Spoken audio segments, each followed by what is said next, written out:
Hey, hey. 1, 2, 2, 2. Hey, hey. 1, 2. Hey, hey.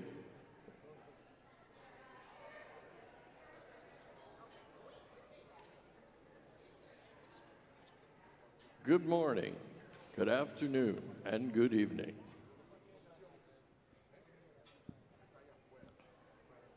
Good morning, good afternoon, good evening. Hello. 1. Hey. All right, I'm going to stop doing this.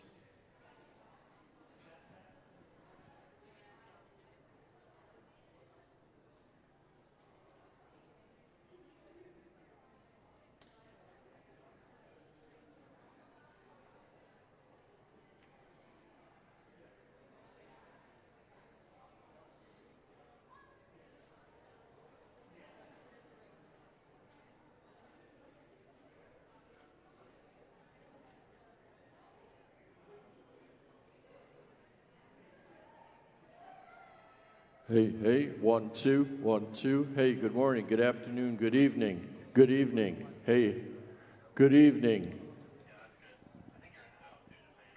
I know I'm in the house.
Bank Street College Graduate School of Education, I would like to extend a warm welcome to today's graduation ceremony.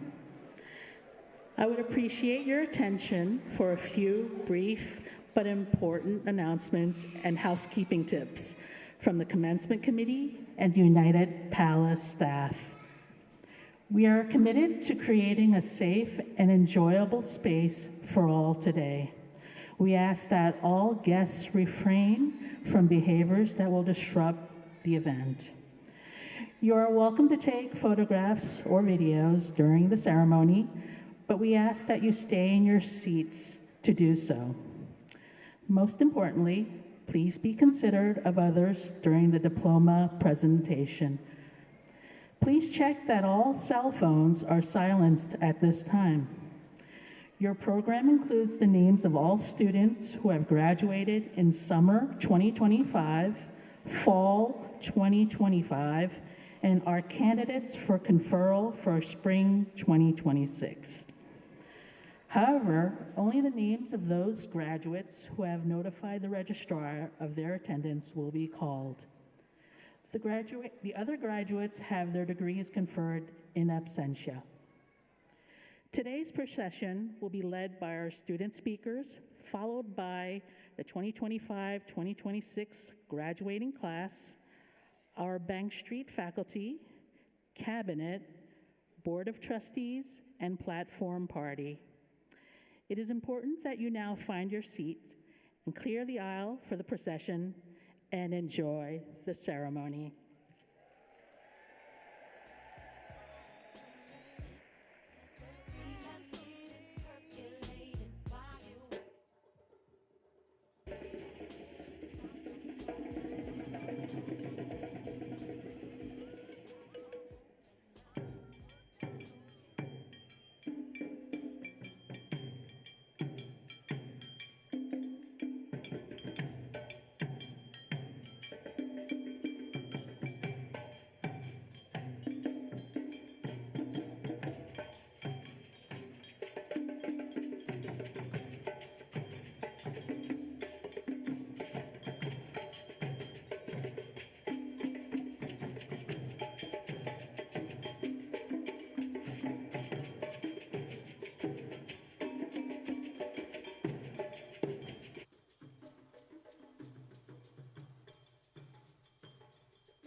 Aren't they fabulous? I mean, that's why I come, frankly, just to hear but anyway. Welcome to the commencement of the graduating classes of 2025 and 2026 from Bank Street College Graduate School of Education.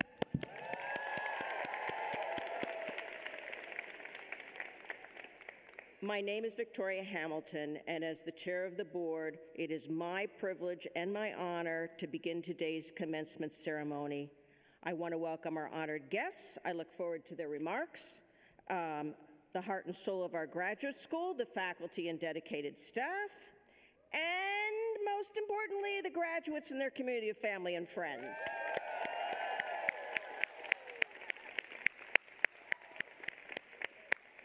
Now you are forever part of Bank Street. I have some good news for you. Being a woman of a certain age, I waste too much time on articles which purport to tell you the keys to happiness and health and longevity. And two of the most critical predictors of a good life are, do you do something worthwhile which will contribute to the world? And do you have genuine, now known as authentic, relationships? So you're mostly half my age, and you've already nailed it. Plus, now you don't have to waste time reading those articles because I just chat GPT the point of. With regards to AI, I, like you, am interested to see how it affects education. The answer is, as you guys all know, no doubt in some good ways and some not so good ways. There was an article a couple months ago that interviewed a handful of senior AI executives and asked them, what do they tell their children about AI and about education? And I found it very instructive. The words and phrases that kept coming up over and over again were curiosity, adaptability, independent thinking, critical thinking, deep thinking, developing the ability to relate to people. It could have mirrored the Bank Street credo. Our work is based on the faith that human beings can improve the society they have created. That is our foundation stone. And I hope you agree that this credo has stood the test of over 100 years, and I'd argue it's never been more important. Whether your goal is to nurture the potential of our youngest learners, educate and guide students across childhood and adolescence, care for children and families through medical challenges and other moments of need, start a school, or lead a district, or create meaningful learning experiences in museums or cultural spaces, we are counting on you to help human beings improve the society we have created. And you will do it. I know you will. Whatever your formal position, you will be a teacher. And as a teacher, you have both amazing power and daunting responsibility to shape and influence your students into becoming active, lifelong learners who embody democratic principles and are committed to the tenets of social justice. Our society is counting on you. I am counting on you. Our speakers are counting on you. There's a lot of counting on you. Now I get to pretend to be a fairy godmother. And may you find great joy and fulfillment in the practice of educating our next generations. May the very best of luck and success crown your efforts. And I will now turn the proceedings over to the Bank Street President, Shale Polakhouse-Saransky, and Dean of the Graduate School, Suzanne McCotter.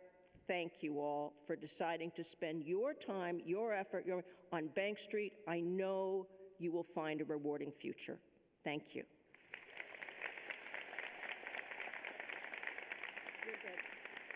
Thanks. Thank you, Victoria, for your words, and welcome all. I'm Suzanne McCotter, Dean of the Graduate School of Education, and I would first like to welcome and congratulate the 2025-2026 graduating class.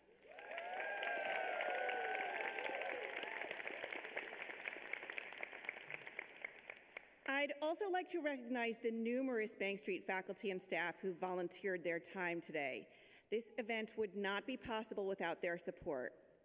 Specifically, I'd like to recognize the members of the Commencement Committee, Christine McGuire, Lisa Cazzola, Margie Brickley, Chris Cousineau, Pamela Frone, Malika Henriquez, Niorka Jimenez Jalal, Jesse Wynn, Laverne Pratt, Bettina Tillman, and Deb Rudick.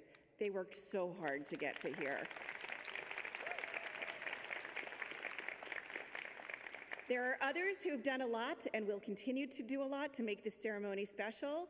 For example, thank you to Alacande Spread Joy Drummers Ensemble for their wonderful accompaniments.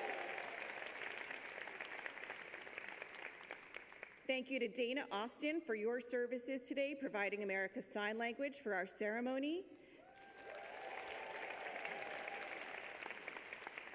Thank you to the amazing staff of the United Palace for welcoming us into their beautiful space today. And although you may not have seen their work directly during your time at Bank Street, another group within our community that contributed deeply to the learning opportunities that you've experienced is the Bank Street College Board of Trustees. Our board is a group of remarkable individuals who devote their time, energy, and passion to helping Bank Street ever more closely live up to our mission and credo, both inside and outside of our walls. Thank you all.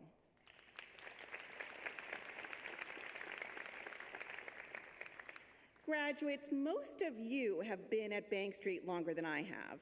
My term as dean started in July, so I'm getting close to a full year. And many of you know that my origin story at Bank Street goes back to my childhood. My father was a teacher of 4- and 5-year-olds in the School for Children, and I spent many weekends in his classroom soaking up the environment. I can tell you with confidence that Bank Street seeps into your bones and doesn't leave. For the rest of your careers, Bank Street will be part of who you are. That's something to celebrate.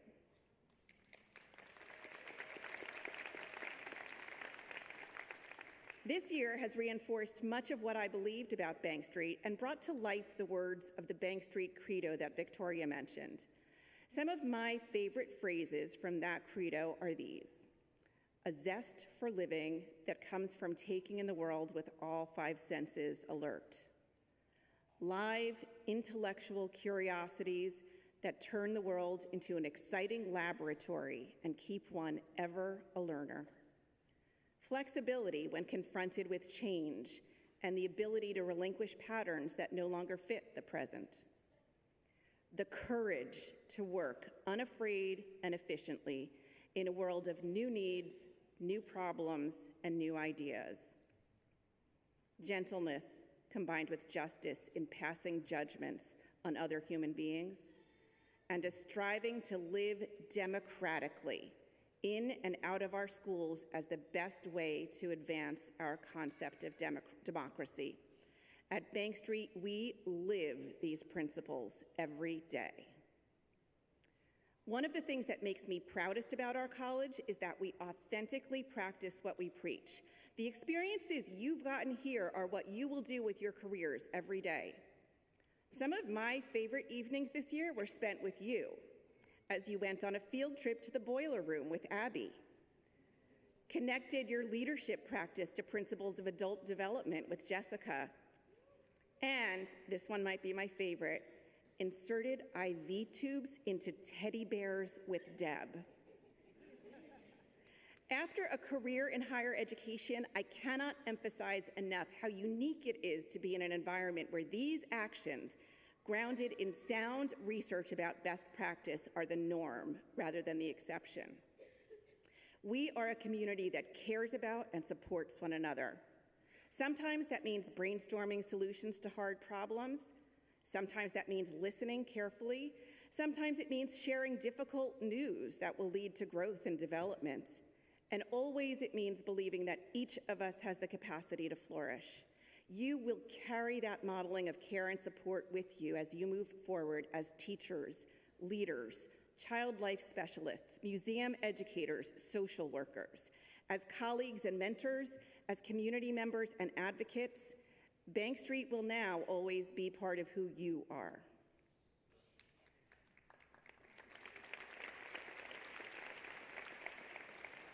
Before I move the program forward, I'd like to invite you, graduates, to show your appreciation for some of the others who have made you who you are. Behind you sit the family and friends who supported you, who sacrificed, who pitched in, who babysat, who missed you while you were in class or writing papers, who are so proud of your accomplishments. Graduates, please stand if you're able and thank your friends and family behind you for your appreciation for their part in your journey.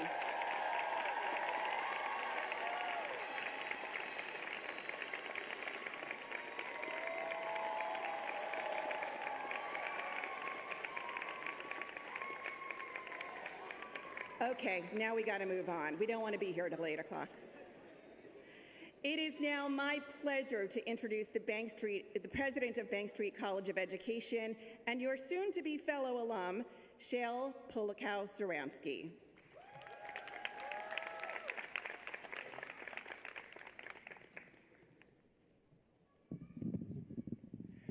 Good afternoon. Good afternoon to our graduating teachers, school leaders, child life specialists, and museum educators, the class of 2025-2026. Welcome to the families, faculty, staff, and trustees who have come to celebrate all of you. You are graduating at a perilous moment for knowledge and truth. When libraries and museums face relentless pressure to remove books and exhibits that tell the truth about our history, and schools and universities are being told what they may and may not teach. This is not abstract. A year ago this month, the federal government canceled a $1.5 million National Science Foundation grant to this college because preparing math educators for our high-need communities, and these are their words, no longer aligns with administration priorities. Also, a year ago this month, that same administration fired the Librarian of Congress, the first woman and the first African American to hold that post. When asked why, the White House said, "We felt she did not fit the needs of the American people." This sentence carries a corrosive lie that some of us belong and some of us don't. You will spend your careers disproving it in the tradition of the two extraordinary educators that we will honor today, Dr. Carla Hayden, former Librarian of Congress,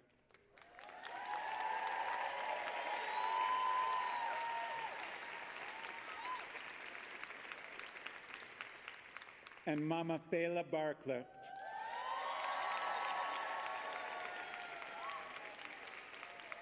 a Bank Street alum and the founder of Little Sun People.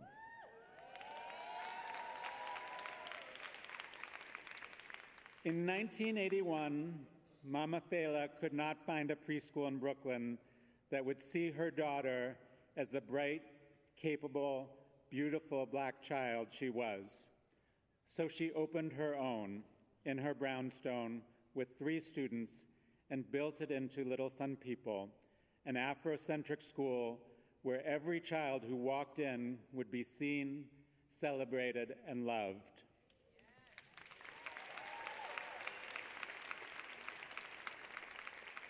The system would not serve her child, so she built a school that would. Carla Hayden's career has been a 50-year defense of what libraries are for. It started with a single book handed to her by a librarian when she was 7. After September 11th, when the Bush administration used the Patriot Act to demand public library reading records, Dr. Hayden, then president of the American Library Association, refused. She went toe-to-toe with the U.S. Attorney General and a generation of librarians learned from her how to defend the people who walked through their doors.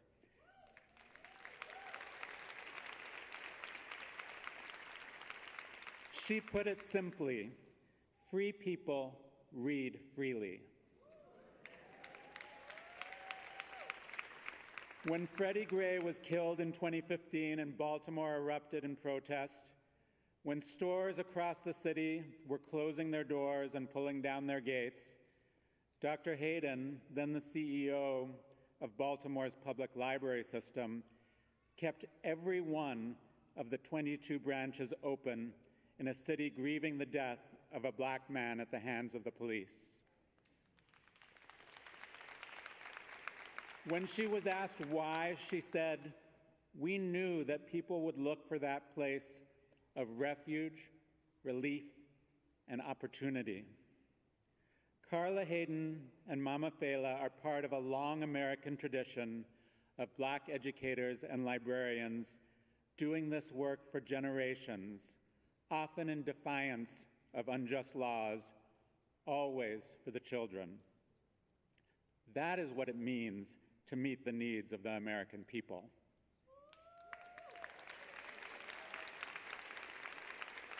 And class of 2025-26, that work is now yours. The campaign against libraries and museums, against schools and universities, the cancellation of our grant, the firing of Dr. Hayden, these are not separate stories. They are one story. Those who fear knowledge attack it at its source. And too often, Black children, immigrant children, and children living in poverty are the first to be told that their stories and their futures no longer count.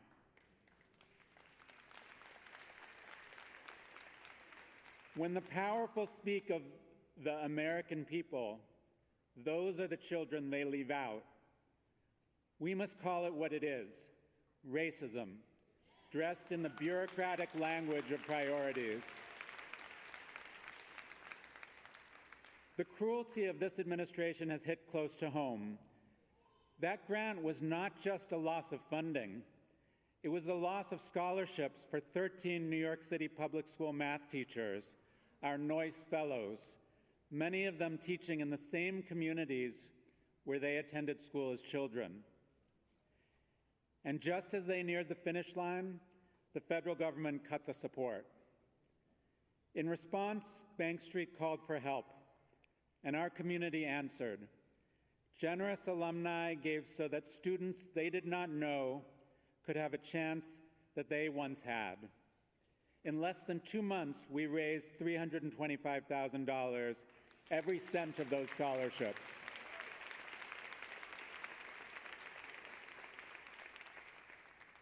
Those teachers are with us in this room today. To our graduating Noyce Fellows, please stand. Let us see you. Let us celebrate you.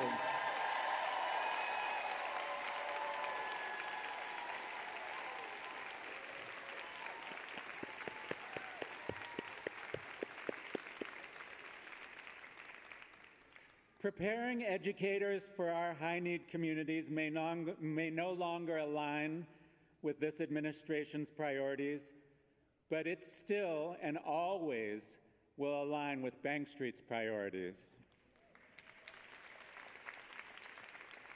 That is who we are, and these teachers, this community, the children they teach, is the answer to every canceled grant, to every banned book, to every attempt to silence the truth of our history. This is what it looks like to meet the needs of all the American people. You have been trained to do what Mama Fela did, to look at what your children need, and when it isn't there, to build it. You have been trained to do what Carla Hayden did, to keep your door open to every child, every story, every truth. When the powerful would have you close it? No one will send you a memo telling you how to meet children's needs. You will have to figure it out, child by child, family by family, classroom by classroom. Barbara Biber, a pioneer of this institution, wrote, "Children bring strengths into our classrooms. Our task is to listen to them very hard, to try and understand them. That listening is real work. It is how children come to feel that they belong. The needs of the American people are not defined by the president. They are defined by the children in front of you. They always have been. This is a frightening moment. It is also a moment that will ask you to know each child deeply and to act on what you know. You have been prepared for this. Now go. The children will teach you the rest. Congratulations, class of 25-26.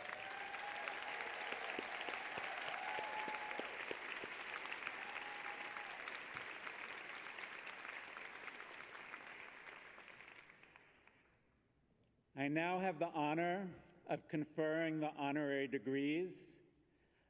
Upon completion of the hooding, our honorary degree recipients will share remarks with the class. Will Dean McCotter please escort our first honorary degree recipient, Frances Lujan Barcliffe, to the podium?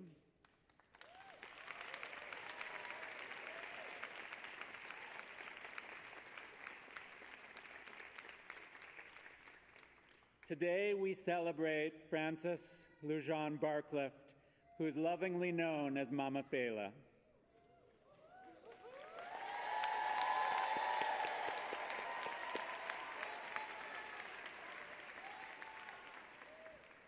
She's a visionary educator who has dedicated her life to nurturing our youngest learners and whose lifelong devotion has transformed the landscape of early childhood education. A proud Bank Street alum, Mama Fela earned her master's degree in early childhood leadership in 2002. Her life's work is a living embodiment of our college's mission, as she spent over 4 decades championing the belief that Black and brown children thrive when they are seen, celebrated, and reflected in their classrooms.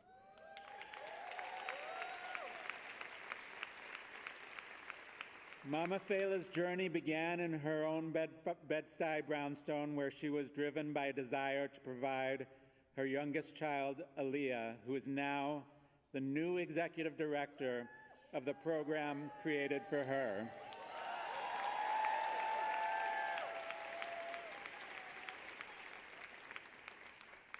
She wanted to provide her an educational beginning rooted in strength and cultural pride.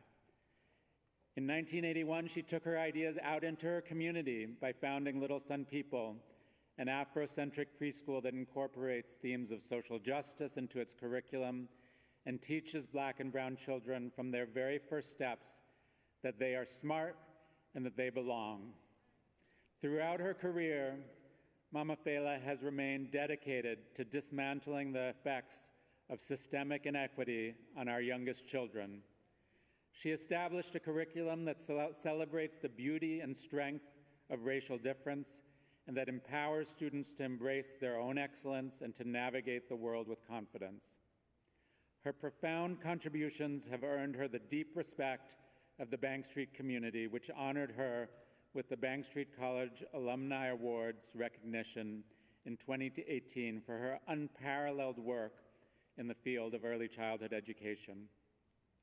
When she retired in 2024, she codified her curriculum, ensuring that her transformative ideas will continue to reach New York City's youngest learners into the future.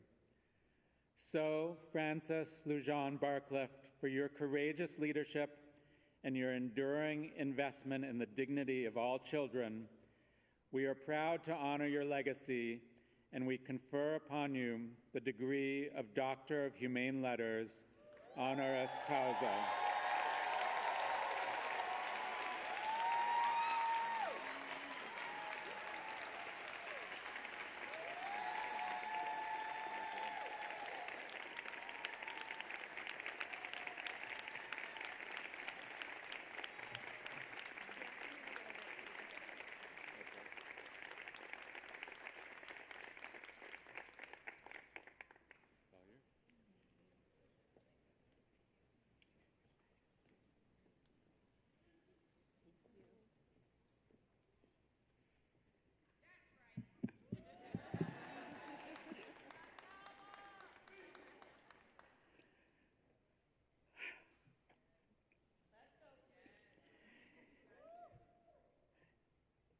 I'm very grateful and honored to have been chosen to receive this honorary doctorate from Bank Street College. But before I can thank Bank Street or anyone else, I'm compelled to thank my ancestors.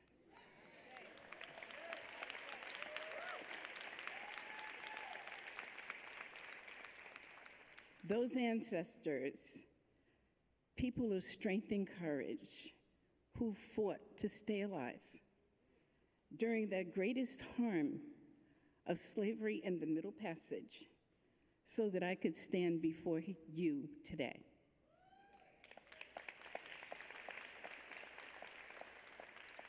As my grandmother Mary said, we made a way out of no way. And they taught me to do the same.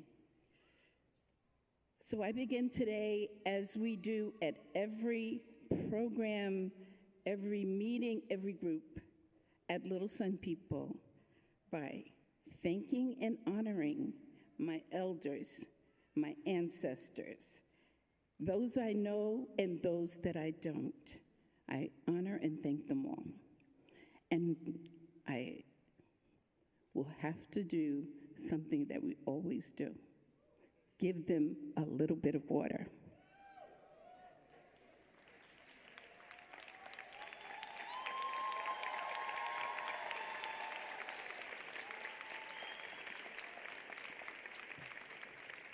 I thank President Shale. I just want to mention that, just like I tell all of my Little Sun people, your name is very important. Anytime that someone doesn't call you by your name, you have to straighten them out and say, this is my name. So my middle name is LaJean.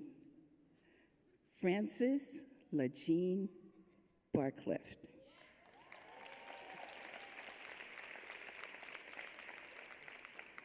Two other very powerful, encouraging supporters that have loved and thought about me and Little Sun people, and also are very closely connected to Bank Street, are Mark Nagasawa and Takima Bunch-Smith, and I thank them very deeply for their help and support over the years.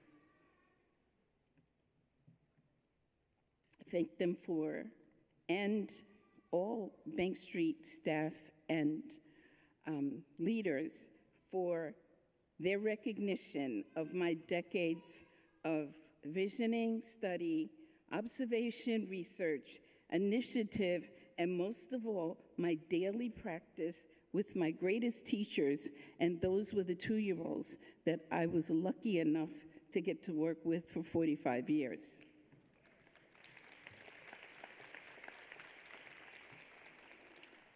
In order to show up here with an open heart to tell you my story, I had to go back and find myself. I had to spend years healing myself from the generational curse of anti-Black racism. I went back to relight the light of hope that my ancestors had held on to in order to pass it on to me, the light that I needed so that I could pass it on to the loves of my life, and that is, those are the Little Sun people. Every little Black child in this country. In order to rekindle that light, I had to look at my young self, where I had been indoctrinated with feelings of inferiority and self-hatred. I believed my Black skin was not beautiful. I believed my broad nose was a problem, and that my kinky hair needed to be straightened. I couldn't look in anyone's eyes. I was so afraid I would see a reflection of what I already believed about myself.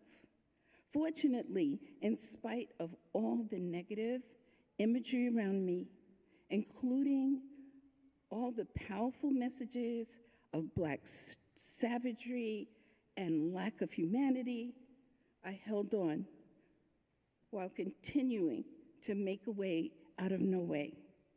I held on to my little light of hope and dreams through all of it.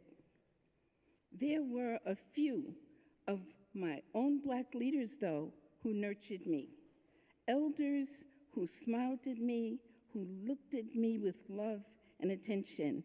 They saw me, the little scab-kneed, double Dutch jumping, tree climbing, wild, kinky-haired little Black girl.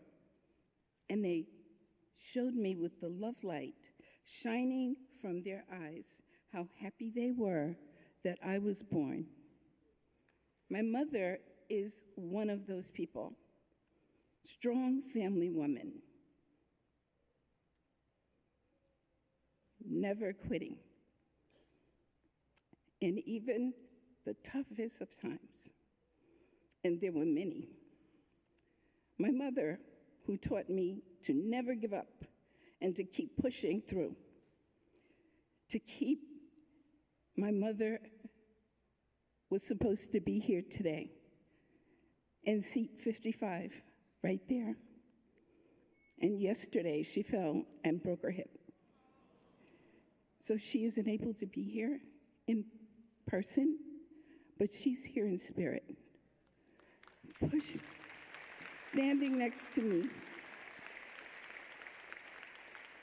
believing in me, and helping me to be a strong Black woman just like she is.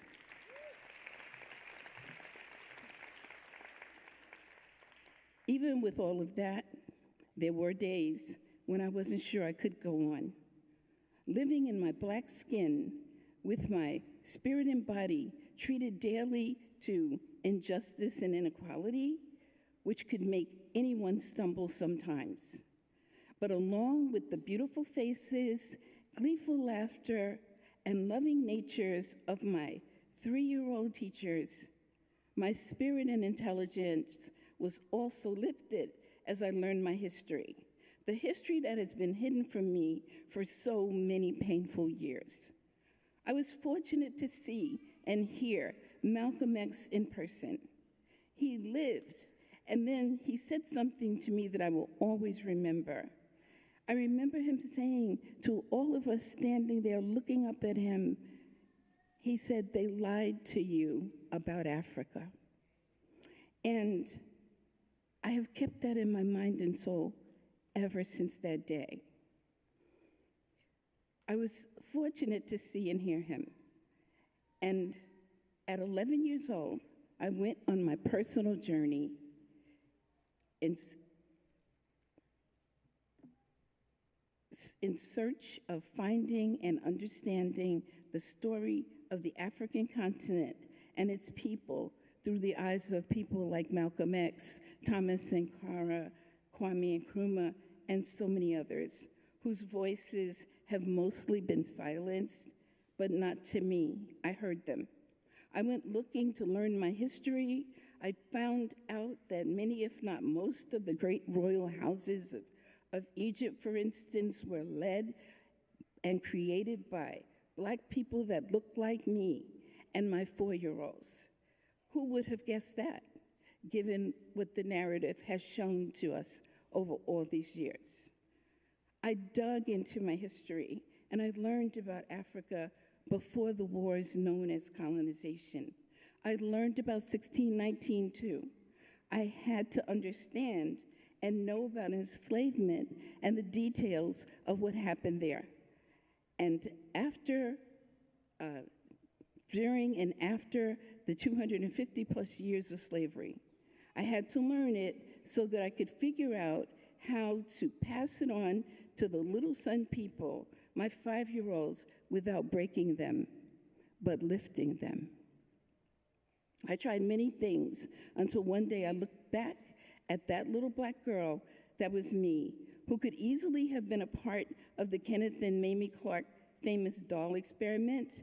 During the experiment, 90% of the time, little black children chose the white doll to play with and identified the white doll as beautiful, smart, fun, and good, while at the same time rejecting and fearing and thinking and saying that the black dolls were ugly and bad. This experiment was repeated in 2005, and the results were nearly the same. Out of that searching, seeking, study, and understanding, the practices for little Sun people emerged. Our school started with 3 students, which Dr. Shell talked about. Aaliyah, who recently became program director. After my long working years, I have decided to step aside and let the future come forward. Little Sun People has been known as a hidden jewel, grown in Bedford-Stuyvesant. Our goal has always been to set the stage for every little black girl and boy to have the chance and know-how to always choose themselves and understand that their beauty, brilliance, and goodness is real. And I want Aaliyah, who was my first student and who is now our school director, to just stand up and say hi.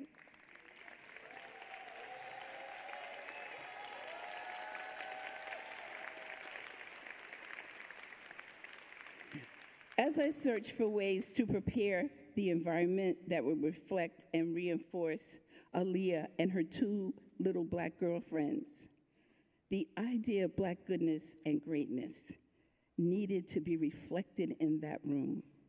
I didn't find the needed environment, and I decided to create it. Just in 1981, which was only 45 years ago, most people had not realized the importance of even storybooks featuring black-skinned characters in a positive light. At Little Sun People, I didn't wait for others. I recruited a group of black parents and other community members and artists, and together we colored in black faces, we created books, dolls, music, and other positive and powerful cultural references that we could share with our children so that they would even have the possibility to love and choose themselves.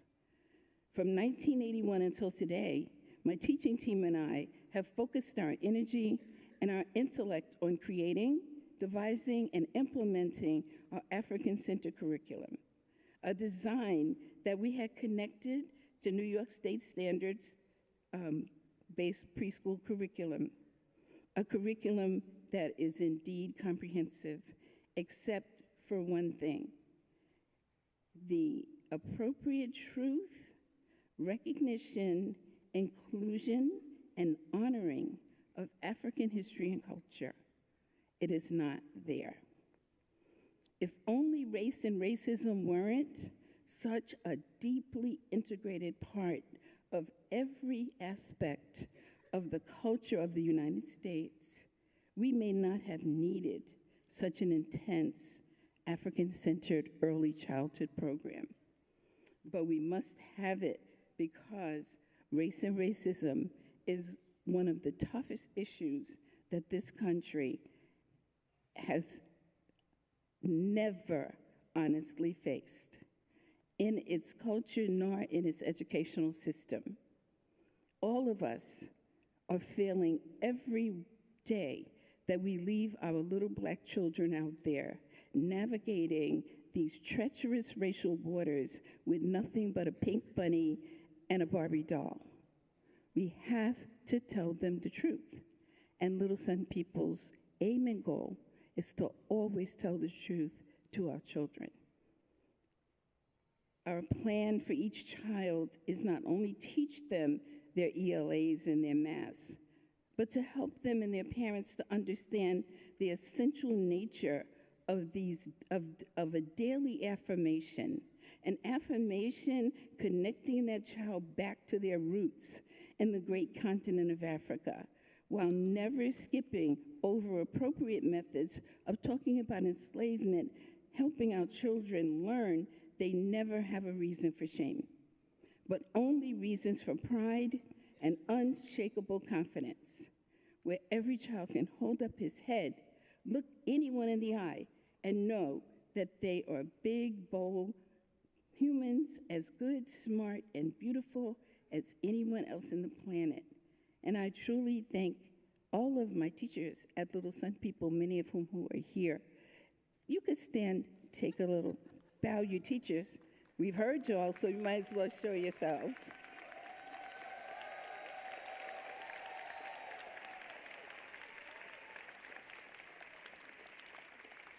Thank you, Little Sun People teachers. You all have been phenomenal. So while doing this work with children, we have consistently worked to engage, respect, and include the parents and the extended families in order to bring them in and let them know that they are part of our Little Sun People family and that they are of great value within the community. Our aim is to go back and regain that village for each Black child, the village that nurtured, loved, and guided the child before enslavement broke our families apart and left us standing alone in a foreign land, naked and reviled for our skin color. Our little ones are impacted, and we have to stop pretending that that's not true. It is.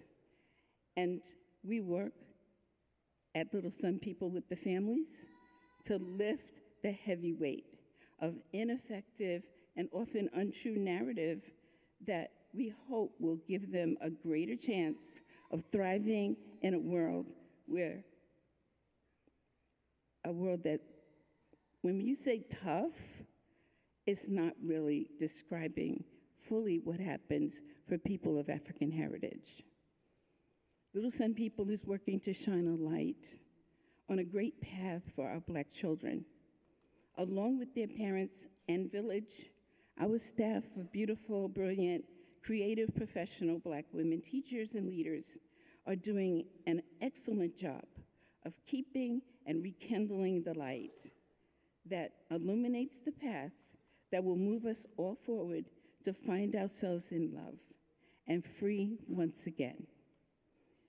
My teachers are here, and they are so beloved to me. I thank you, teachers. Again, I can't thank you enough for your work.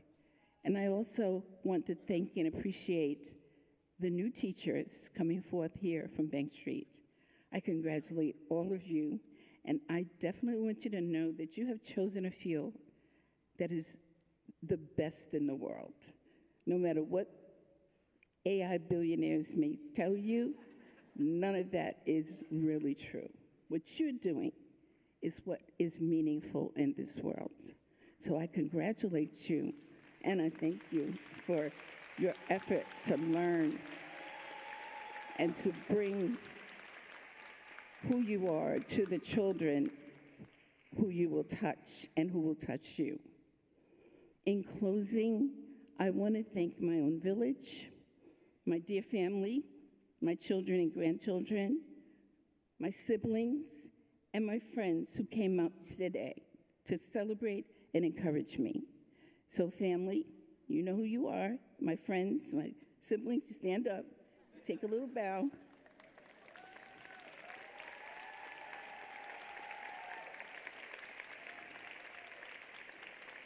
Love you so much, my dears. So in closing, I thank everyone for the celebration of me, for the encouragement of me, for the prayers for my mother. And I give my word that I will continue to bring my accumulated experience and knowledge as long as I'm alive to the fore, where I can now support and walk alongside anyone daring and working to end anti-Black racism in preschool.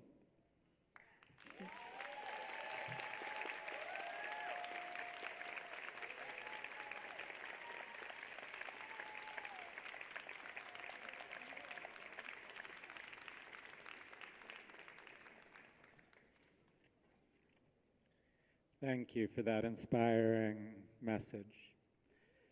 We shall now confer the second honorary degree. Upon completion of the hooding, our honorary degree recipient will share remarks with the class. Will Dean McCotter please escort our second honorary degree recipient, Dr. Carla Hayden, to the podium.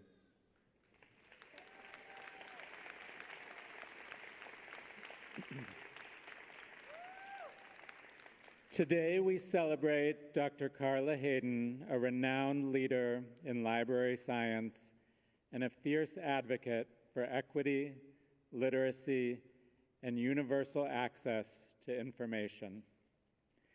In 2016, Dr. Hayden made history when she was appointed by President Barack Obama to be our 14th Librarian of Congress, becoming the first woman and the first African American to lead the Library of Congress.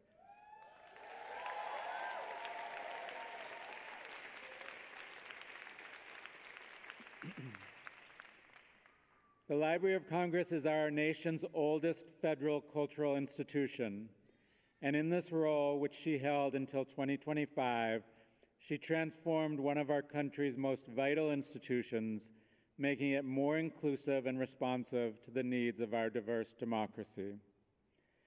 Dr. Hayden has spent her life working in the heart of our public libraries, consistently positioning the library as a cornerstone of learning and access to a better future. With over 23 years as CEO of Baltimore's Enoch Pratt Free Library, she pioneered community-centered programs and opened after-school centers that provided homework assistance and career counseling for teens. She also served as president of the American Library Association, influencing the development of the Spectrum Scholarship Program, which helps students of color complete their graduate degrees and enter leadership positions within the field. At Bank Street, we deeply admire the boldness she has shown throughout her steadfast defense of libraries as protectors of free thought and informed citizenship. Dr. Hayden's commitment to inclusive literature mirrors our own century-long mission to nurture authentic, emotionally rich stories for children. Currently a senior fellow at the Andrew W. Mellon Foundation, she continues to model the principled leadership and dedication to social justice that we know our graduates will carry forward. So Dr. Carla Hayden, for your historic leadership, your unwavering defense of the right to read, and your lifelong service to the ideals of a diverse democracy, we are proud to honor your legacy, and we confer upon you the degree of Doctor of Humane Letters, honoris causa.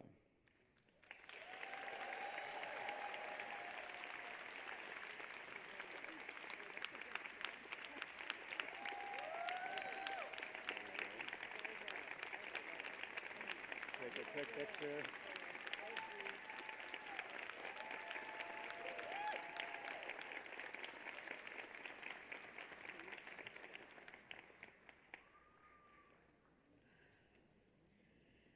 Wow. Thank you, President Shield. And I think you'll agree that has a nice ring to it. President Shield, trustees, Dean McCotter, and my fellow honoree, and I hope I can call you Mama.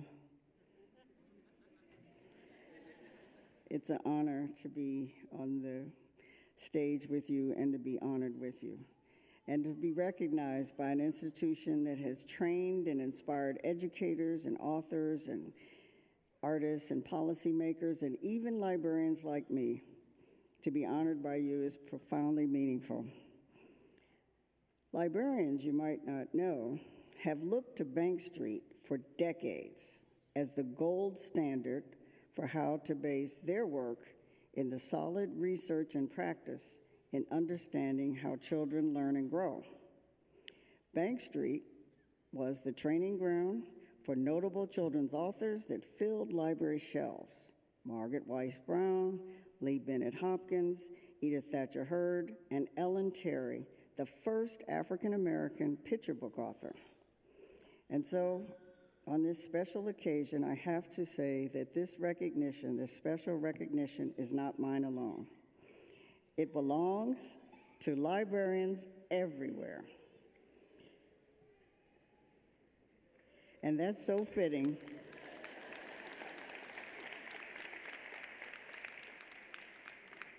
And I have to just say, this wasn't in there, but I started as a children's librarian, and so I learned early, go with it.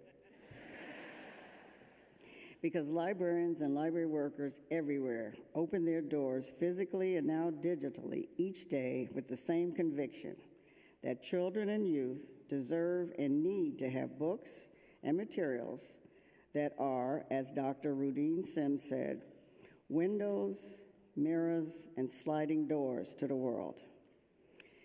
I know the importance of that statement firsthand because, yes, as a 7-year-old in Jamaica, Queens, I was handed a book at a storefront branch right across from PS 96, and it remains the part of my life, a beloved part, Bright April. It featured a 7-year-old African-American girl who was a brownie from a home that had a piano in the living room. It was the first time, even though I love books and I was at the library every day, it was the first time I saw myself in a book, and I checked it out over and over and over again. And that's also how I learned about library fines. Yet, as you know, in many places today, yes, librarians are under attack for placing certain books in other children's hands. And I can tell you, though, that librarians are still standing strong in the belief that children deserve and need books that reflect themselves and others. And yes, free people read freely. And as Frederick Douglass said, once you learn to read, you'll be forever free. So, I have to tell you that this is also a full circle moment for me. I first learned about the significance of Bank Street in the 1970s when I was a baby library student studying children's literature and services with Zena Sutherland, who was the editor of the Bulletin of the Center for Children's Books at the University of Chicago. And she stressed the importance of reviewing children's books through the lens of child development theory and cited Bank Street as the gold standard, and that we could depend on Bank Street and their theories and their practice as we considered books to recommend and purchase. And throughout my subsequent career, I knew where to turn in developing services at the Chicago Public Library, at the Museum of Science and Industry, the Enoch Pratt Free Library in Baltimore, teaching at the Library School at the University of Pittsburgh, and finally, at the Library of Congress, where yesterday and today is the official opening, also marking that anniversary you talked about, the official opening of the first Children's Research Center in a national library, based on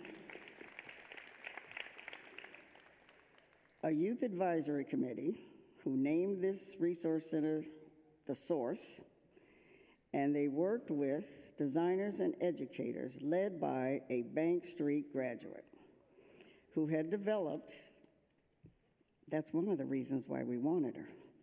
When we saw Bank Street on her resume, we were like, yes! Because she had also developed an education center at the Smithsonian Museum. Yes, and the celebration that's going on, it started yesterday, it's going on today and tomorrow, will feature programs by authors in an auditorium funded in 1929 by the Bank Street founder's cousin, Elizabeth Sprague Coolidge, who also provided financial support for Bank Street's founding. Full circle indeed. So today, graduates, I just want to speak to you directly, and of course, all the people who supported you and are here. Thank you for sharing this occasion with me, and I just wanted to, and I'm still a children's librarian at heart, leave you with words that reflect my story from a children's book author who famously, in his book, "Oh, the Places You'll Go," and you know some of the words, but this part really speaks to what I've experienced and what you will too.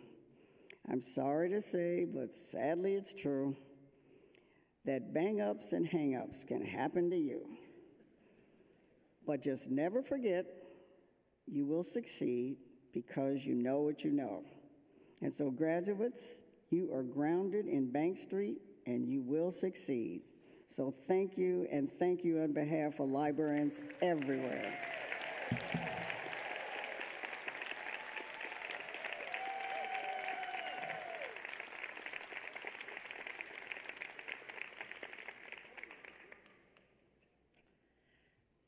Thank you. I am delighted that this year we will hear from two student speakers, Sam Harris and Carol Reid. Sounds like you've got some fans, Sam and Carol. Our first student speaker is Sam Harris. Sam graduates today with a Master of Science in Education with the New York City Teaching Fellows, Teaching Adolescents with Disabilities program. Sam teaches at the Young Women's Leadership School of Astoria. He was nominated by several of his fellow graduates. They described him as their spokesperson, organizer, advocate, hero, and said that if they had a student government, he would have been their president. Sam is the first New York City Teaching Fellow to speak at a Bank Street commencement. Please join me in welcoming Sam to the podium.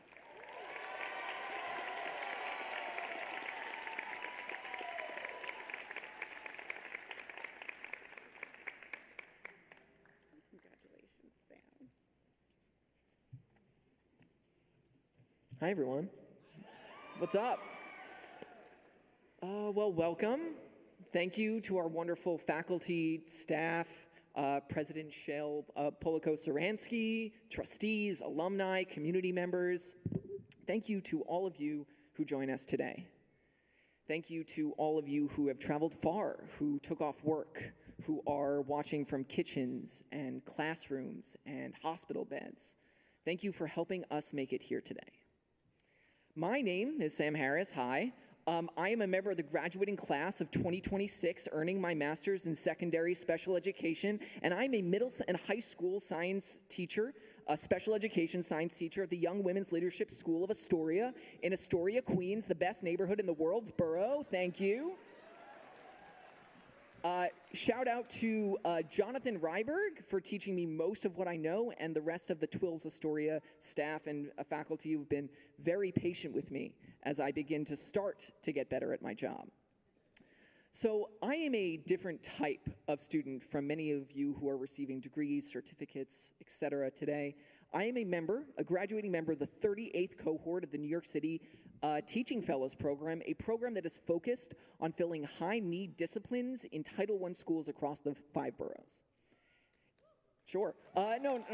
Stop. It's fine.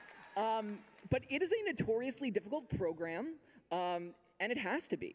24 months ago, I had never taught a single lesson in my life, never asked any students to turn and talk, never been traumatized by the Danielson rubric. I have a bachelor's in economics, was a higher ed researcher and consultant, got a graduate degree of my first master's degree in gender studies and social policy, and then spent the next 5 years doing diversity, equity, and inclusion work.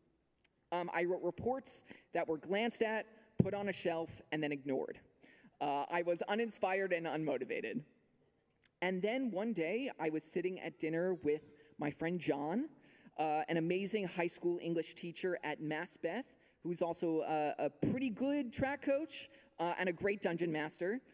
Himself, a New York City Teaching Fellows graduate, who described it as such, an opportunity to, following a weird boot camp of sorts, begin teaching immediately while simultaneously completing a master's program.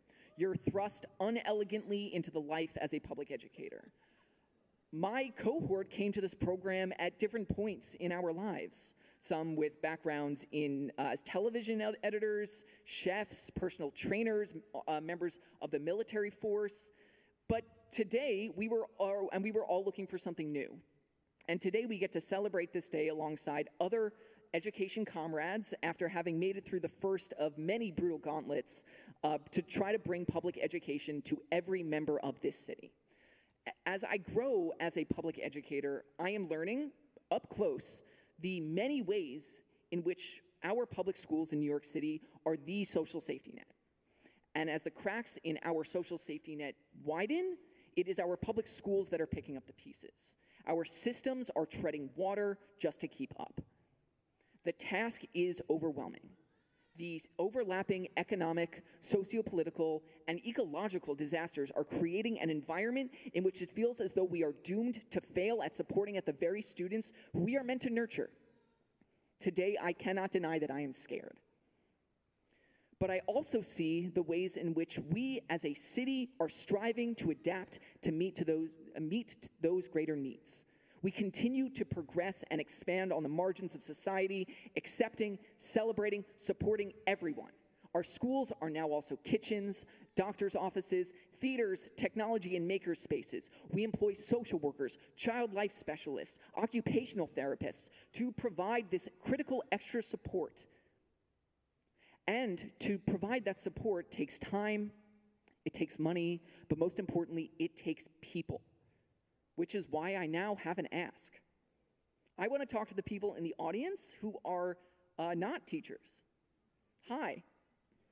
You all have an educator in your life, and I'm sure that they could not do what they are doing without you. So thank you. Seriously, thank you.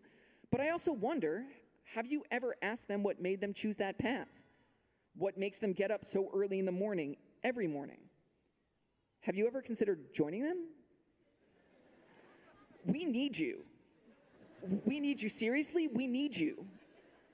Not really a joke, plain and simple, we need you to become teachers. We need you to become social workers or child life specialists. We need you to give back to this city in a way that you have not been asked to do before. Community, our city is not a static, fixed, assumed thing. It is an ecosystem that is supported by those people who call it home. And it isn't a place that will always exist. It needs to be willed into existence each and every day by the people who make it run, the people who manage our waste filtration systems, the people who drive our buses, the teachers who work day and night to ensure that the next generation of New Yorkers are even better and more prepared than the ones who came before. If you are scared about or for our city, for our communities, for the next generation, not just how they are going to tackle the immense challenges that we are putting at their feet, but as they navigate emergent technologies and grow up in a world under fascism, know that you are not alone. But you do not have to just watch it happen. There are opportunities at Bank Street, opportunities for the city and state government, opportunities to support your direct communities. Thanks to the Teaching Fellows program, I teach my neighbors biology every day and help my students understand the world around them a little bit more. I build relationships. I provide students and their families support. These are small but meaningful acts that help our city run. Become a teacher. Help us change the city. Help us inspire and light the fire of knowledge and kindness and joy in the minds of those who we will hand the keys to soon enough. Join something larger than yourself. Thank you.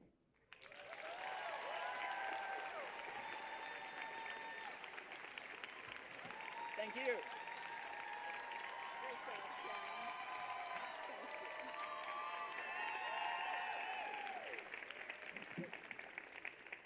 Thank you, Sam Harris, for those inspiring words to our graduates.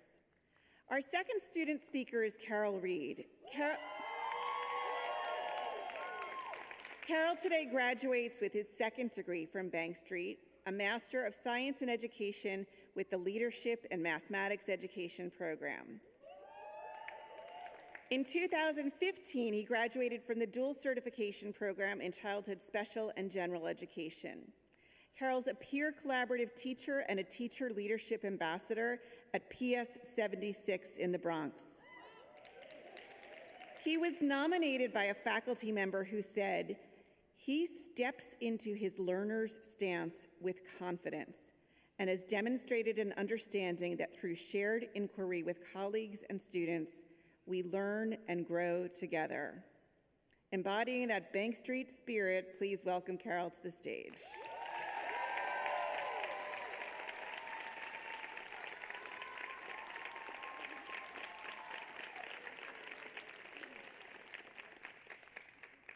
Congratulations. Good afternoon.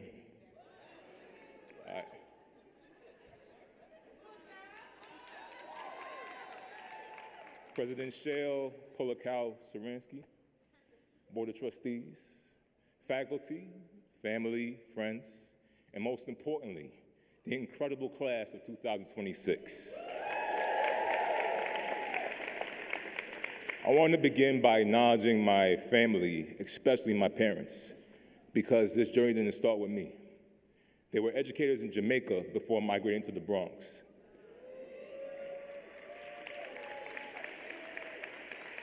The same community where I now teach.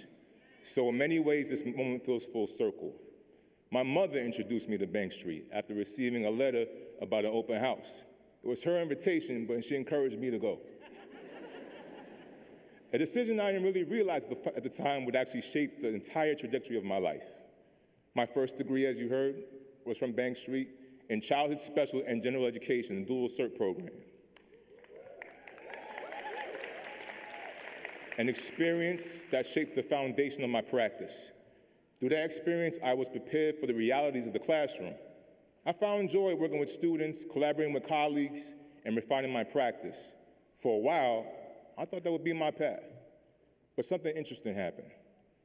When colleagues began to ask to observe my classroom, it slowly turned to opportunities to lead, to facilitate, to support others. And as those opportunities grew, I started to see how stepping into leadership was actually strengthening the work in my classroom. And if I'm honest, that shift came with some uncertainty. While I felt confident in my ability to teach, I was not as confident in leading beyond the classroom. I wasn't sure if I was ready for what that meant. That realization became clear during a pivotal point in my life. I was on paternity leave with my wife and our newborn daughter, and I received an email about the math leadership program from Bank Street. Now, in that moment, it felt like more than just an opportunity. It felt like an invitation to grow into something I wasn't fully sure I was ready for, but I needed to pursue. And I was supported every step of the way. My wife, Jalissa, believed in me, supported me, encouraged me, and reminded me of what I was capable of. And I shared the opportunity with my administrators at PS 76, and they believed in me too.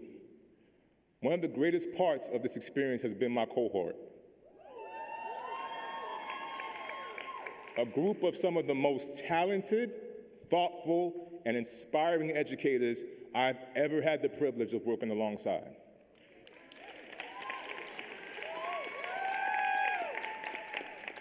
And it wasn't just everything that happened in class, it was everything in between. The right pair of shares, our group chat, the summaries we offer each other to get caught up on the readings, our custom bookmarks from Robin that she gave us every semester, small gestures that reminded us that we were seen and supported, the check-ins when we were overwhelmed, the encouragement through milestones, new positions, new babies, new chapters. And yes, even those moments when we wondered, wait, doesn't this class end at 9? It's 9:30.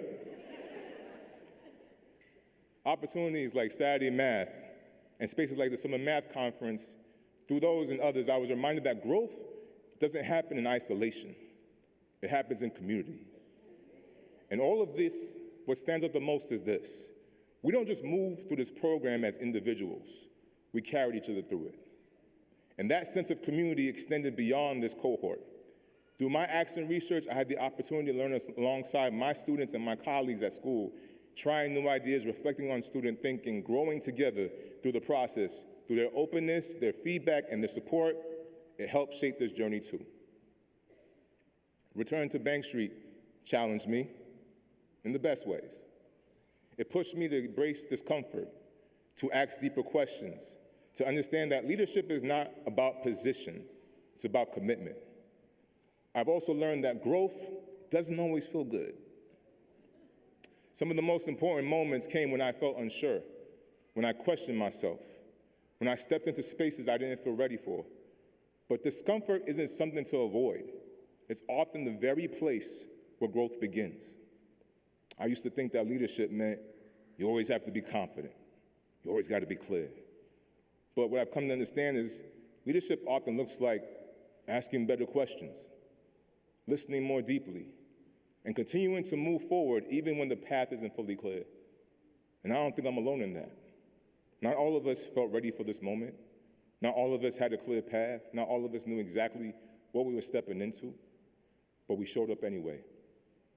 And now, as we step into what comes next, we do so not as fully formed leaders, but as educators willing to continue growing into who we are being called to become. And along the way, something else shifted for me too. I started to believe in myself in ways I didn't before. Not because I have everything figured out, but because I've seen what's possible when I lead into growth, and when we accept support from others, and when we keep moving forward, even in uncertainty. So as we leave here today, my hope is that we carry this with us, that leadership is not confined to a title or a role, that growth often begins with discomfort, and it's okay to move forward, even without all the answers. Because we don't step into leadership because we feel ready. We grow into it because we're called to it. Congratulations, class of 2026.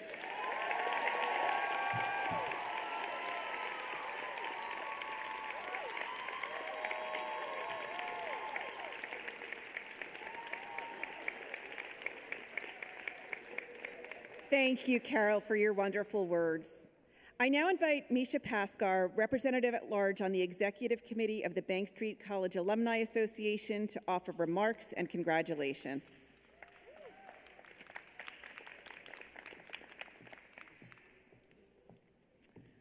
Good evening, graduates. My name is Misha Paskar, class of 2013, and I'm proud to serve as a representative at large on the Executive Committee of the Bank Street College Alumni Association, BASCA.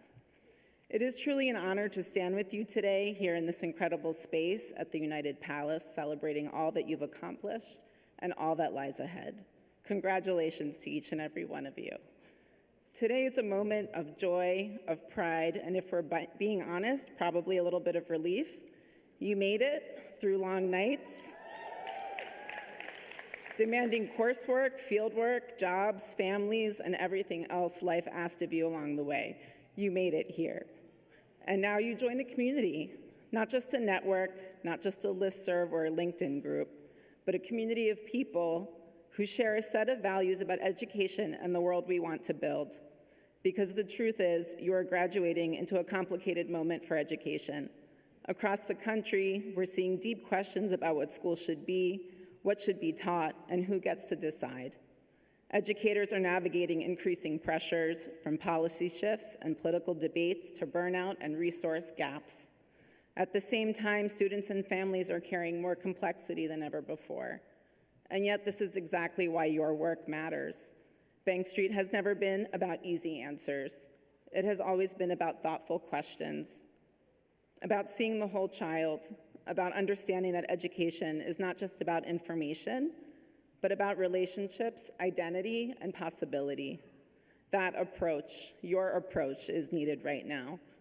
In a world that can feel rushed and reactive, you've been trained to slow down, to observe before judging, to listen before responding, to ask not just what is the outcome, but who is this for and who is left out. This is not small work.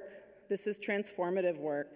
And wherever you go next, whether it's a classroom, a school leadership role, a nonprofit, research, advocacy, or somewhere we can't even imagine yet, you carry that with you. You carry Bank Street with you. But here's the part I want to emphasize today. You don't have to carry it alone. One of the most powerful things about being part of this community is that it doesn't end here. In many ways, it begins here. The people sitting around you today, these classmates, colleagues, and friends will become your collaborators, your sounding boards, your support system. And beyond this room, there are thousands of alumni who have walked a similar path, who understand the challenges, who believe in the same core values, and who are invested in your success. Our Alumni Association exists to make those connections real. Over the past year, we've been doing our own work as an alumni community, listening more closely, thinking about how we show up for alumni across different stages of our lives and careers, and building something that is more inclusive, more responsive, and more meaningful. And we want you to be a part of that, not someday, not when you feel established enough, but now. Because you are not just the future of this community, you are part of its present. So instead of a final assignment, I leave you with an invitation. Stay connected to each other, to this institution, and to the values that brought you here. Reach out to a classmate months from now when something feels hard. Come back to an event when you need to feel regrounded. Share what you're learning, and don't hesitate to ask for support when you need it. This work, your work, was never meant to be done in isolation. Before I close, I want to take a moment to acknowledge something important. Choosing this path, choosing to work in education, in community, in service of others is a meaningful and at times extremely challenging choice. It requires patience, resilience, and deep belief in people. And today, in front of your families, your mentors, and your peers, you are stepping forward and saying, "This is the work I choose." And that matters. So celebrate this moment. Take it in. Be proud of what you've accomplished. And then when you're ready, step forward into what comes next, knowing that you are prepared, you are needed, and you are not alone. Congratulations, class of 2026. Welcome to the Bank Street community. We are so glad that you are here.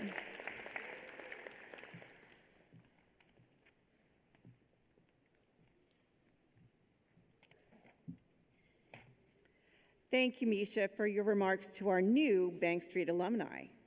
We will now begin awarding the degrees by department as listed in your commencement program. We ask that guests please stay in your seats during the calling of the names and hold your applause until all names have been read. We have professional photographers who will capture each graduate, and video and photographs will be available online at a later date. Those wishing to take photographs should also do so from their seats so as not to interfere with the awarding of the diplomas.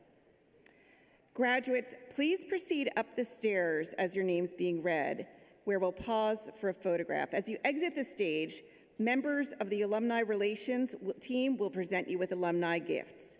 Please watch your marshals for instructions as you proceed to the stage and return to your seats. Please take your seats until the conferral of degrees is complete. I would now like to invite Jessica Wontrowski, Chair of the Teaching and Learning Department, to the podium.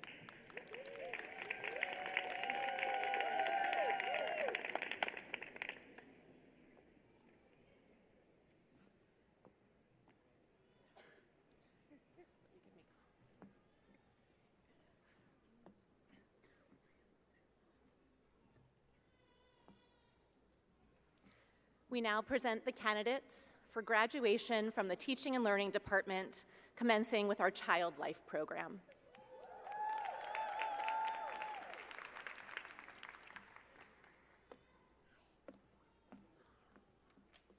Christina McNamara.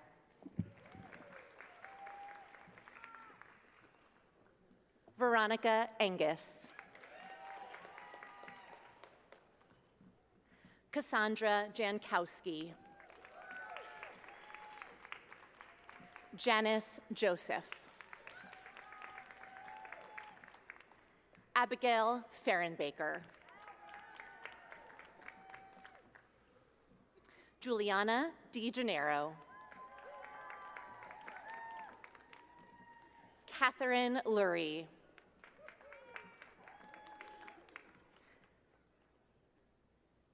Kelsey Parodi.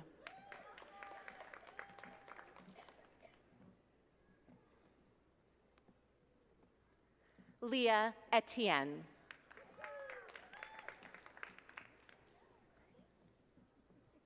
Scarly Infante.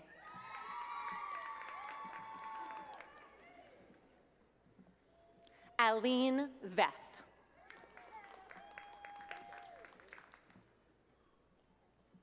We now present the candidates for our childhood special education programs.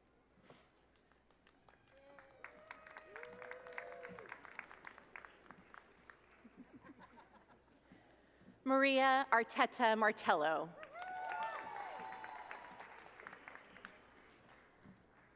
Jafrezi Abar.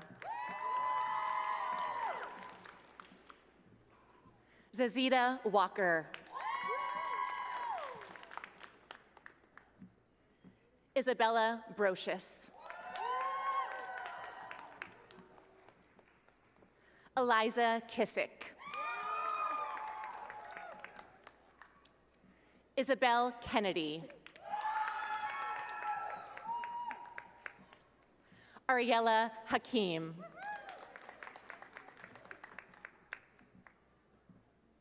Ellie Pitkowski. Allison Buckley. Sienna Lee.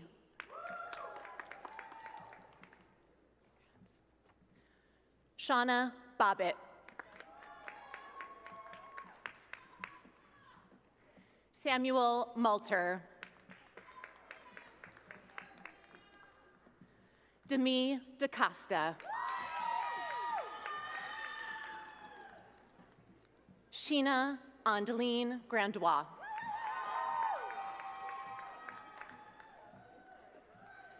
Ilona Bianca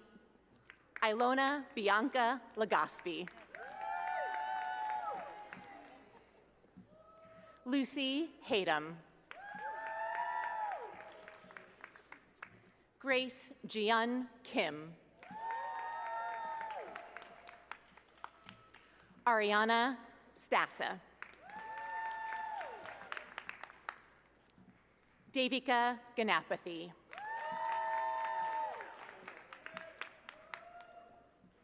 We now present the candidates for our Early Childhood General Education Advanced Standing Program.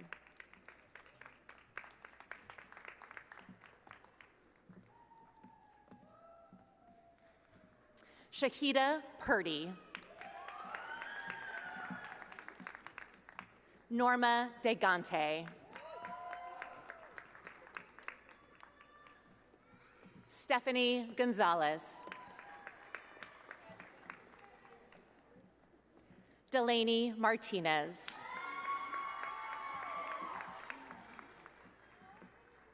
Margarita Landaverde Vasquez.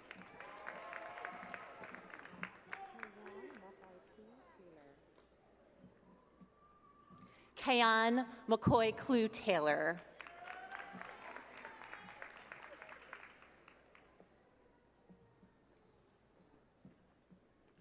We now present the candidates for our dual language bilingual education programs.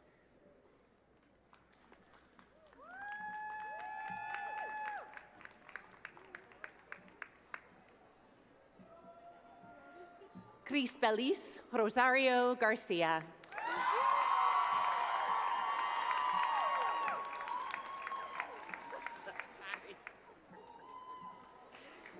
We now present the candidates for our early childhood special education programs.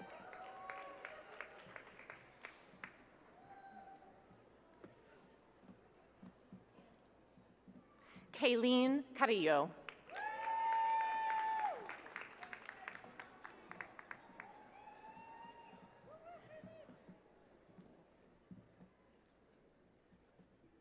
Janesi Polanco.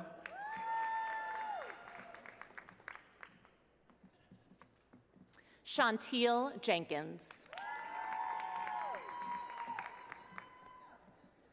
Perry Levitt.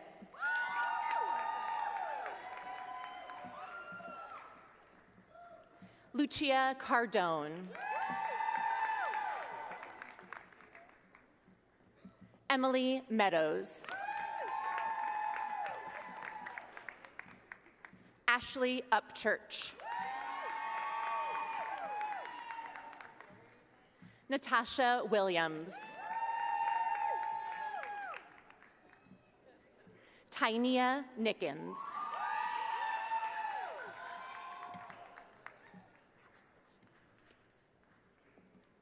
Beverly Bradley.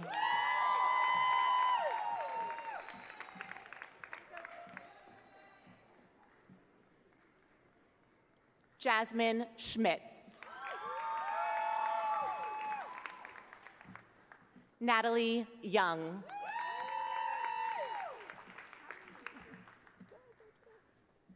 Elizabeth Vasquez.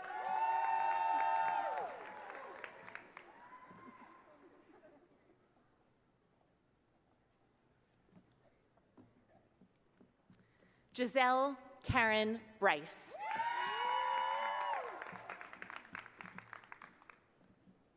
Ebony Sudler.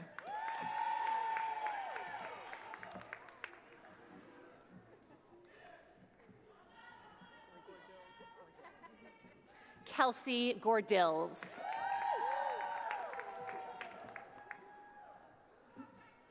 Caitlin Sennett Escobar.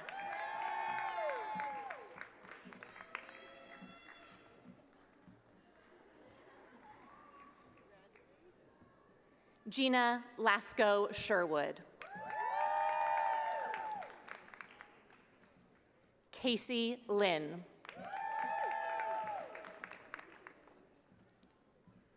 Charlene Innes.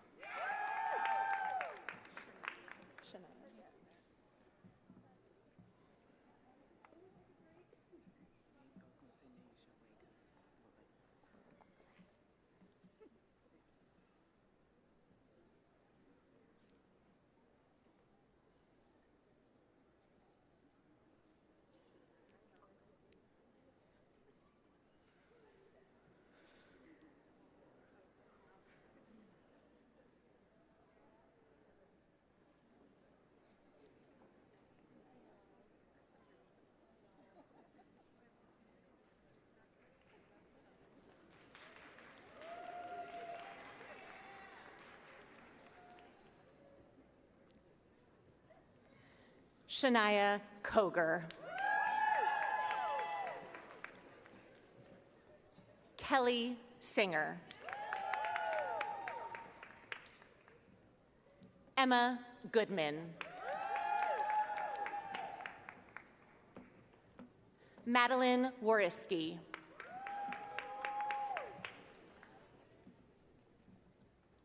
Jessica Jacklone.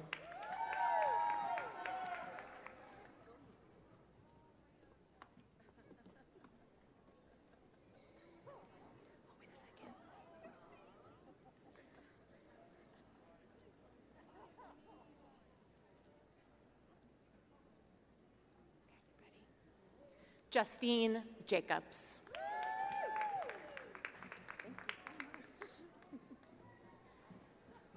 Andaline Reyes.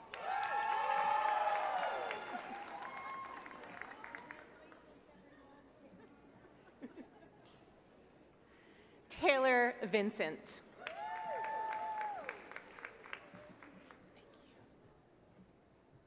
Felicia Figueroa.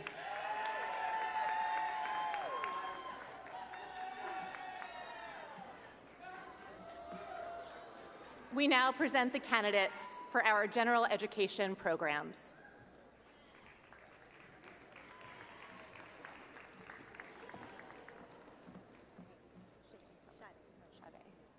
Sade Sullivan.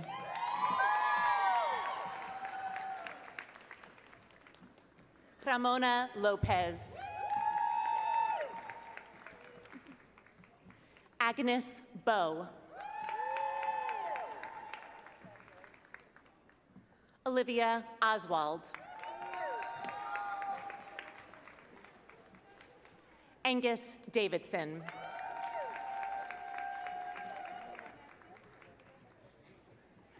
Clementine Fowle.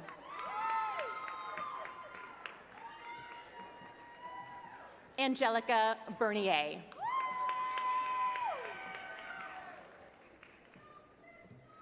Carla Luis Fajardo. Jacqueline Lehman. Nia Iglesias. Chaz Rains. Sophie Highland.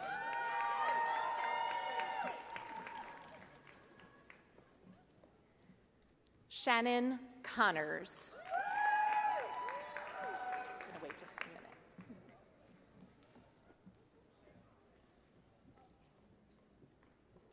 Grace Keener.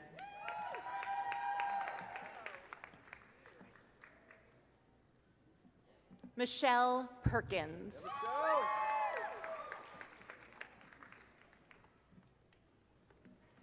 Noah Popke.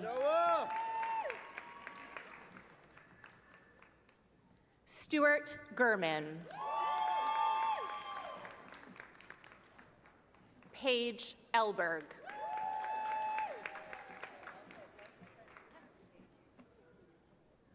Olivia Lauren Nardone.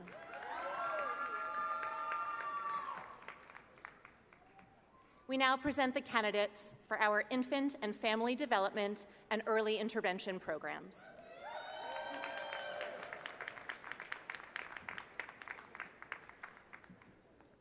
Sophia Bien Ame.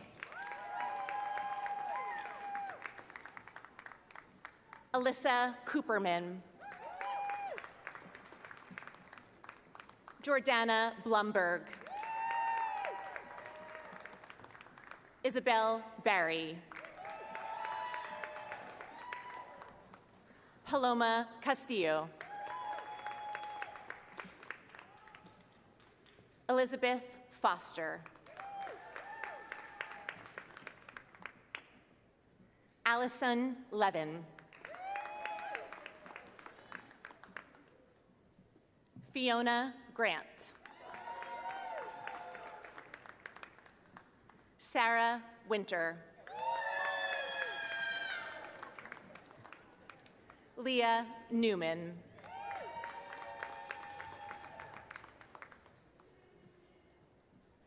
We now present the candidates for our New York City Teaching Collaborative and New York City Teaching Fellows programs.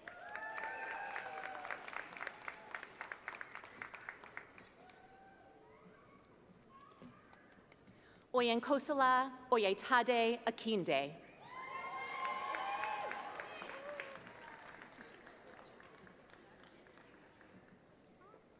Tanea Johnson Garbut.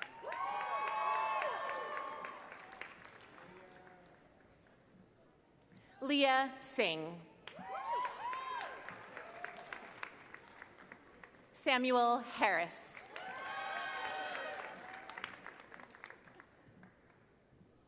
Melanie DeLuna.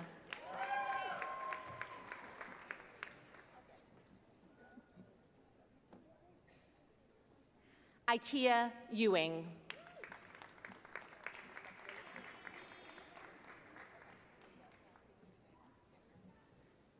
Shamira Turner.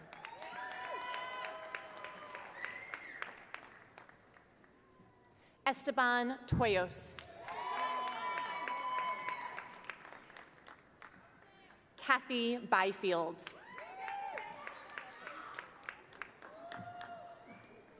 Brandon Joseph.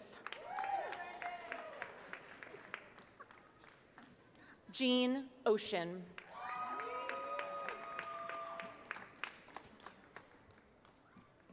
Ismael Valentin.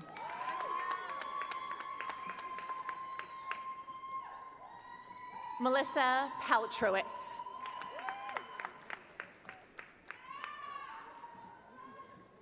Matthew McGrade.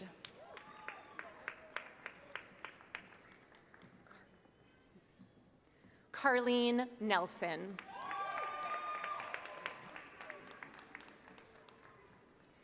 Ryan McGee.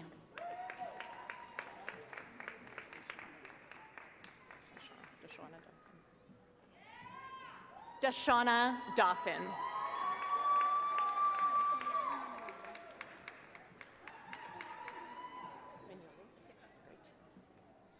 Gianna Mignoli. Great, thank you. Jesse Lindell.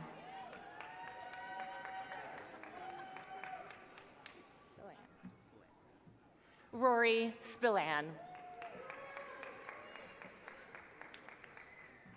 Mackenzie Ganpat. Robert Prashad.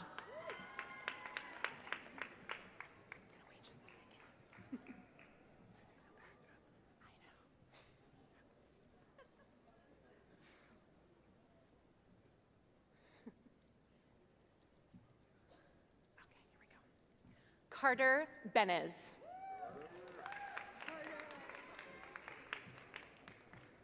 MJ Moneymaker.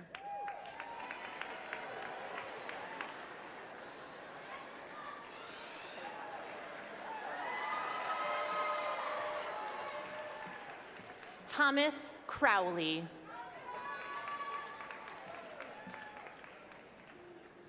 We now present the candidates for our reading and literacy programs.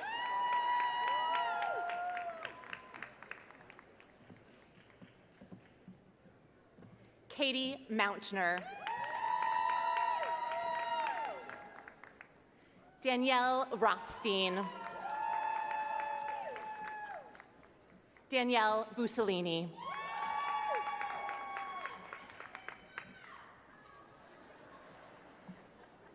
We now present the candidates for our Studies and Education program.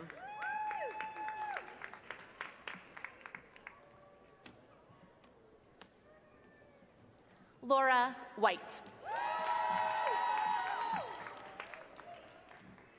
Annie Ahrens. Ro Hoffman. Lucy Weich. Ellis Harding.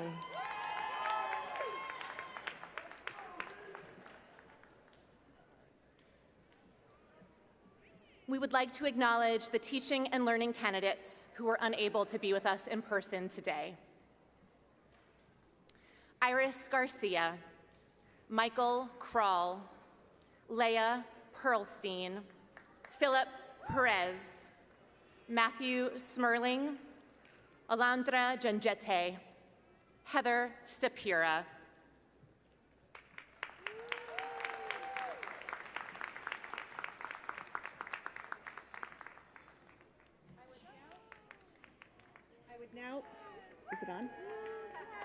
I would now like to invite Lydia Colon Bamani, Chair of the Educational Leadership Department, to approach the podium.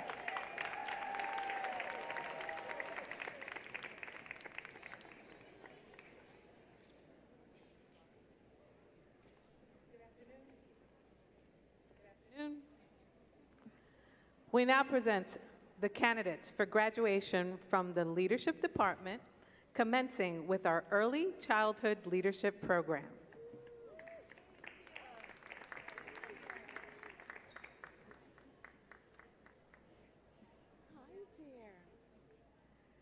Julianne Medina.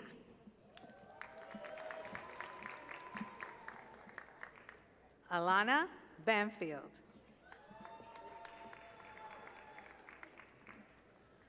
We now present the candidates for our Leadership and Mathematics Education Program.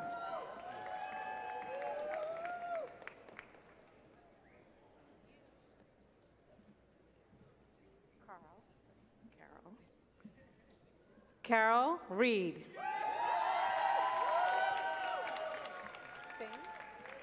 Christine Singh.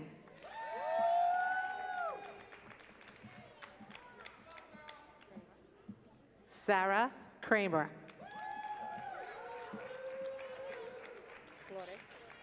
Cindy Flores.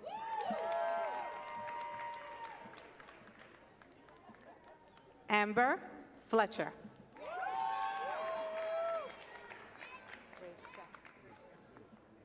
Rachel Ashley.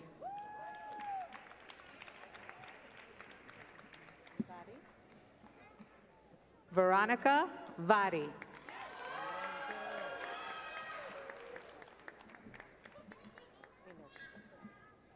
Enosha Chapman.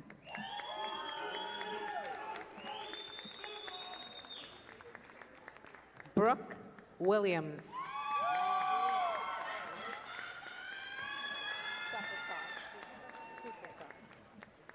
Samantha Superstar. Jocelyn Brown.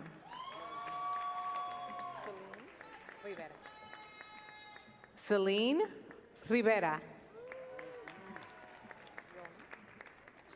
Rona Ross.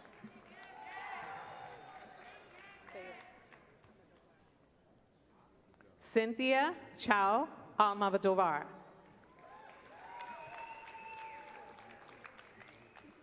Ho Chao.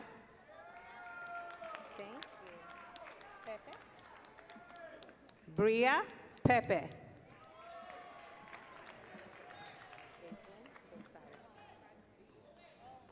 Aislinn Gonzalez.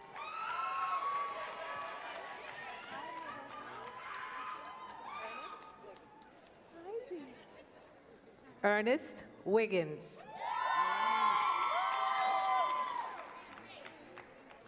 We now present the candidates for the Learning and Engagement in Museums and Cultural Organizations program.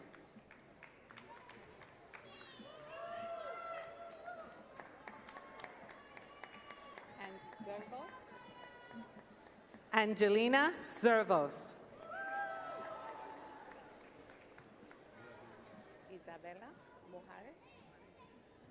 Isabella Mojares.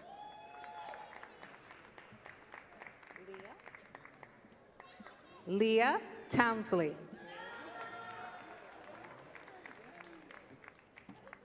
We now present the candidates of our Leaders in Education Apprenticeship Program. New York City Public School, LEAP.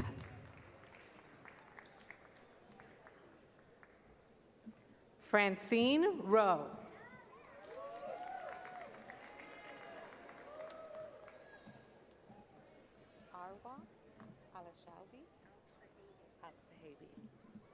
Arwa Al-Sahabi.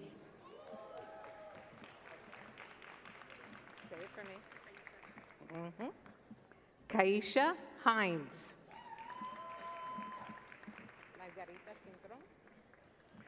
Margarita Cintron.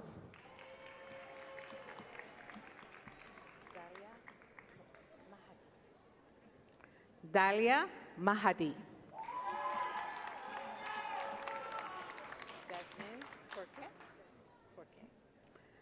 Jasmine Forquet.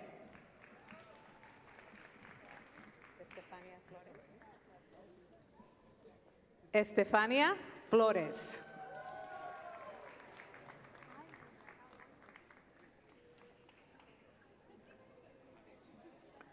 Ashra Rahman.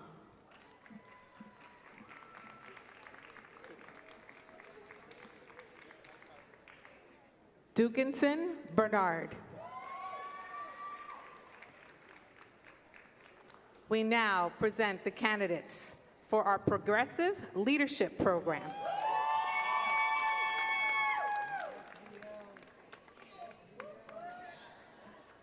Frankla. Amy Frankla.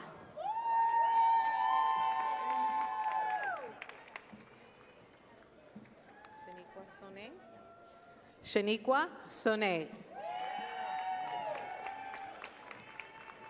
Rodriguez. Pamela Rodriguez. Kadiana O'Malley. Kadiana O'Malley. Angela Robles. Angela Robles. Xavier Weber.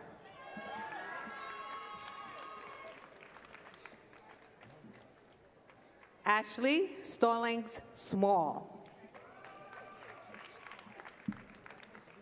Sharice Sanders. Samantha Grab. Julia Timpson. Carrie Nichols.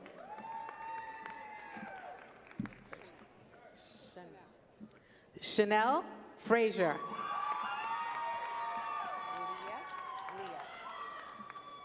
Leah Hollis Jefferson.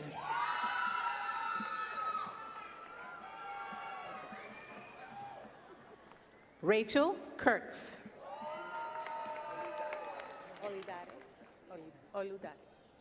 Oludare Bernard. We now present the candidates for our school district leadership program.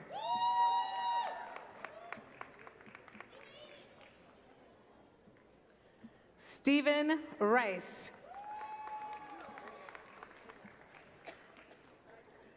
We now present the candidates for our National Aspiring Principals Fellowship, New Leaders at Bank Street.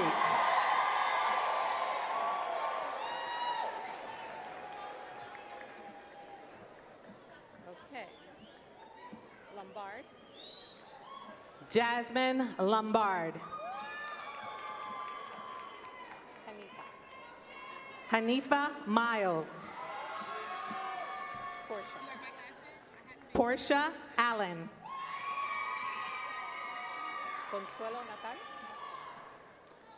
Consuelo Natal. Kenesha Page.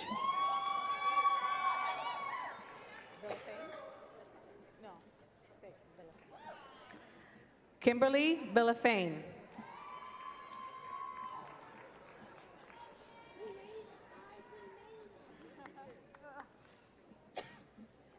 This was my high school student.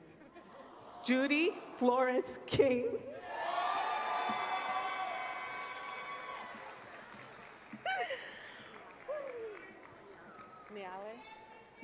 Niale Tucker.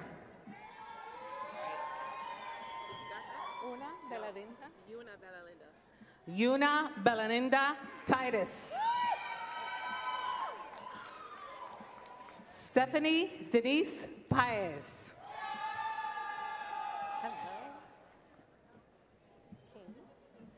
Carolyn Kane. Tori Wilson.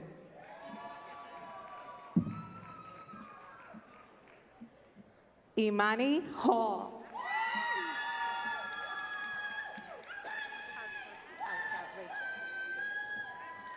Rachel Pauta.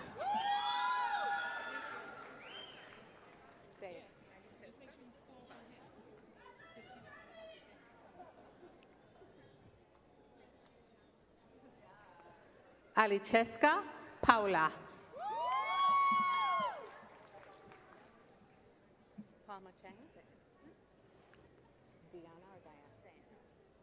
Diana Palma Chang.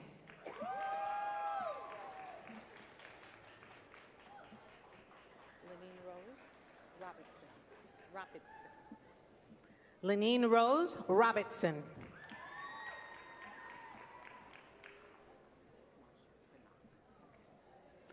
Marsha Pinnock. Allison McCall.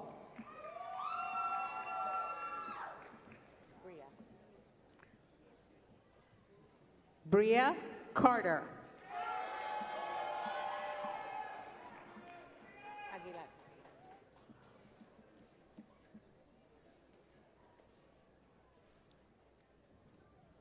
Carla Aguilar.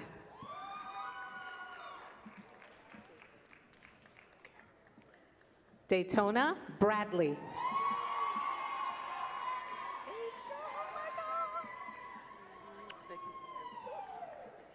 April Pope.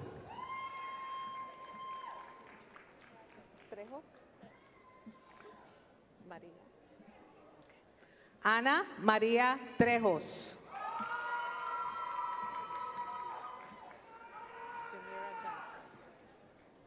Jamiria Johnson.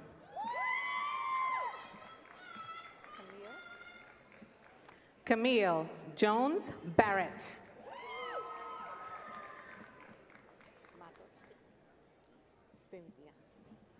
Cynthia Matos. Stephanie Goff.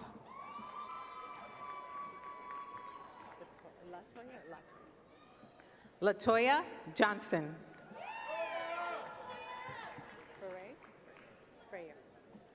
Antonio Freyer.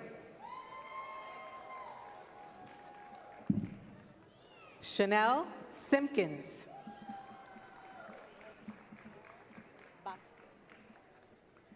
Catherine Vasquez. Melissa McLean.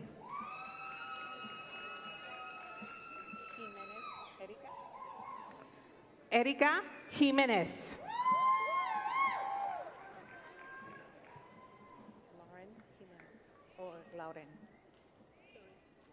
Lauren Jimenez.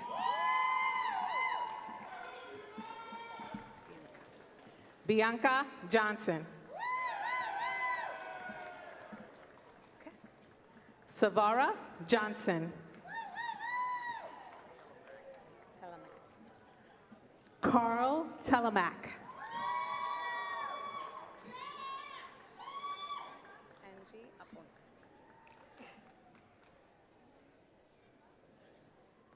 Angie Aponte.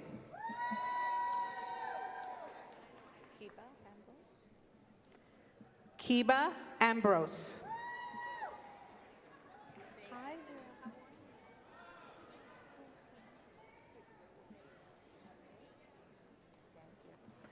LaVey Anthony.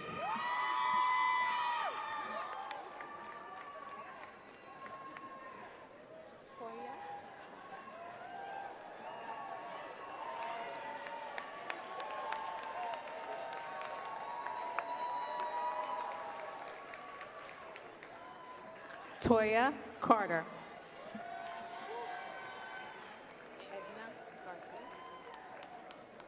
Edna Garces.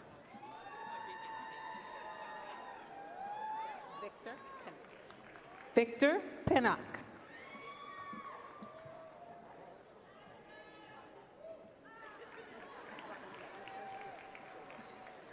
Jillian Von Ness.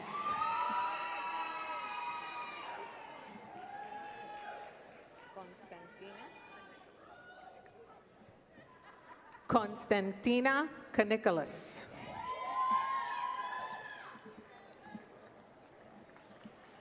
Helen Cubilis.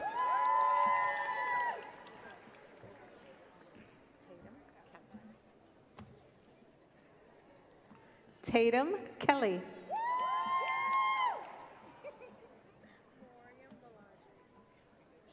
Moriam Balaji. Hi there. You all look beautiful. Oh, my presenters. Nicole Anasagasti.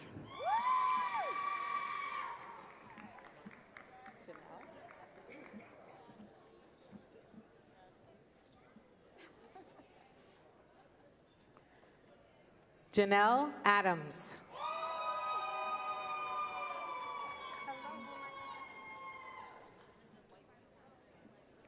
Francesca Chatterpaul.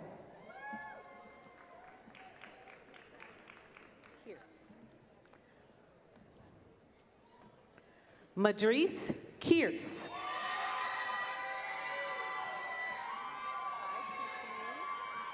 Fabulous glasses. Tiffany Watkins.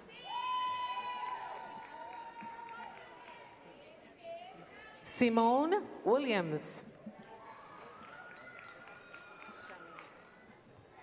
Charmaine Wright.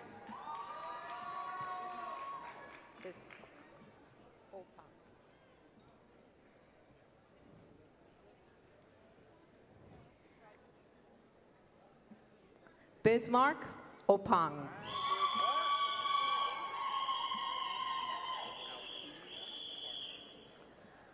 Alchemia Parker.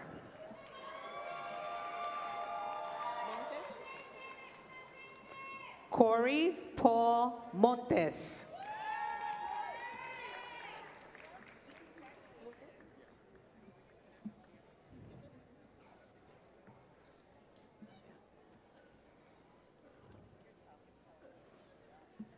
Joseph Flukas.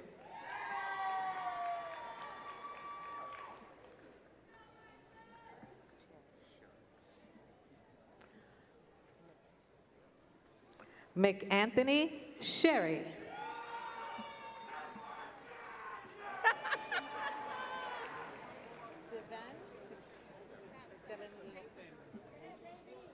Devin Lee James.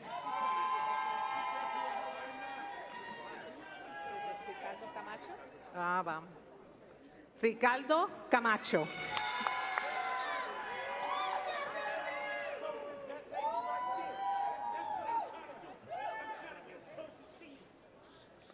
Thomas Lee.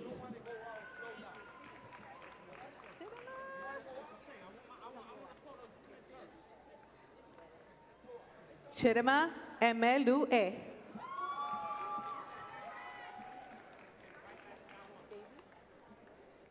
Crystal Davy.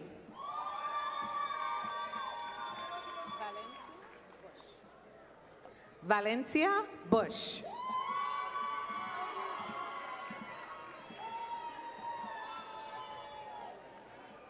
Jamie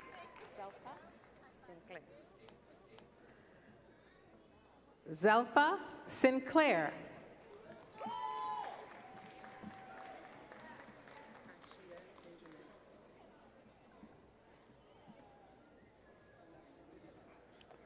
Ashida Benjamin.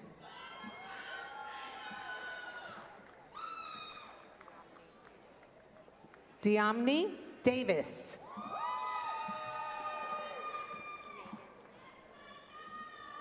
Megan Denisopoulos.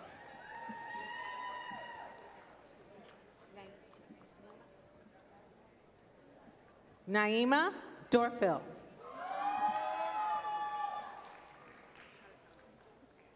Rosa Alexandre.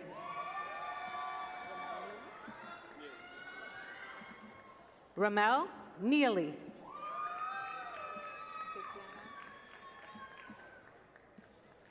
Tatiana Chauka.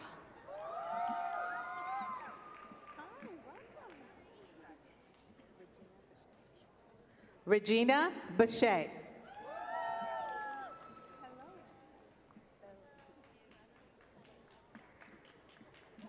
Blairina Canina.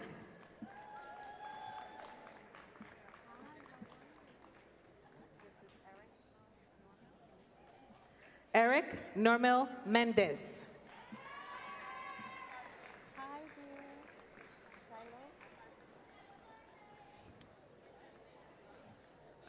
Shiloh Watkins.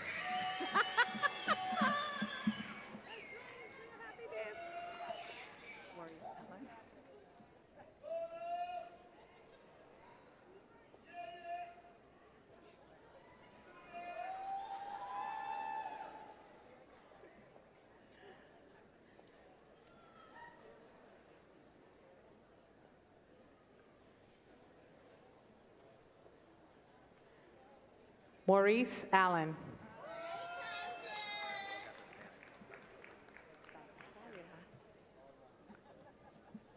Santos Avila.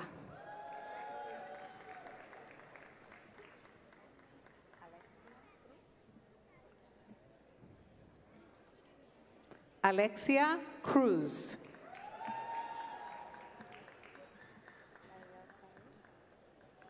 Ariel Terry.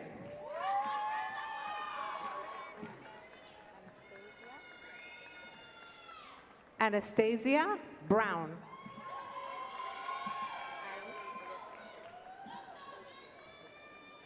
Ali Olivier.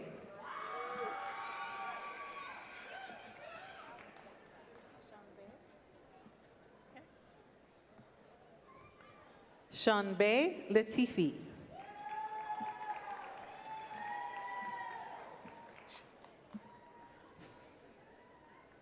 Francine Bridge. Leard.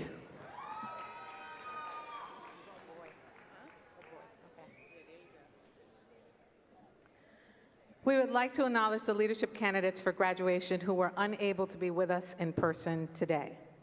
Brianna Edie, Akil Ben, Sequenza Bent, Diana Bernal, Cora Blaine, Mia Carpenter, Alexis Conde, Ariane Deese, Brandy Epps, Stephanie Espinoza, Melissa Ford, Jasmine Gonzalez, Stacy Harris, Kellen Hassan, Omashwari Jadubans, Bianca Jennings, Latoya Johnson, Valerie Mantz, Odetukumbo Martins, Lenora MacArthur, Mike Peterson, Jacqueline Reeves, Glory Reid, Joseph Riley, Christina Rivera, Ernest Rodriguez, Shanada Scott, Darren Stewart, Alexis Thomas, Danique White, Shakira Williams. Congratulations.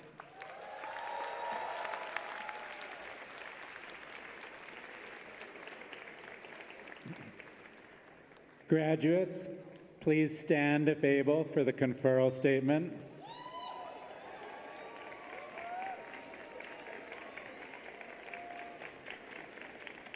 By the power vested in me by the Board of Trustees of Bank Street College, and in conformity with the rules of the New York State Board of Regents and the regulations of the Commissioner of Education, and on the recommendation of the faculty of the Graduate School of Education, it is my pleasure to confer upon you the degree you have earned, along with all the rights and responsibilities associated with that degree.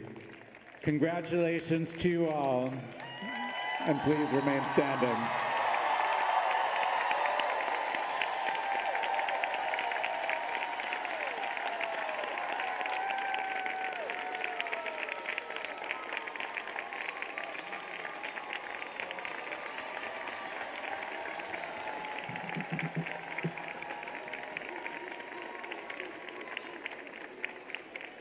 All right, I know you're all late for your dinner reservations, but we got one more thing to do. Y'all sit down for a sec. Sorry. And I'm going to ask another group to stand up.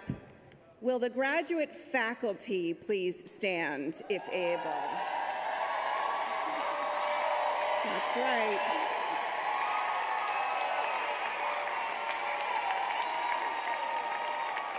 You beat me to it.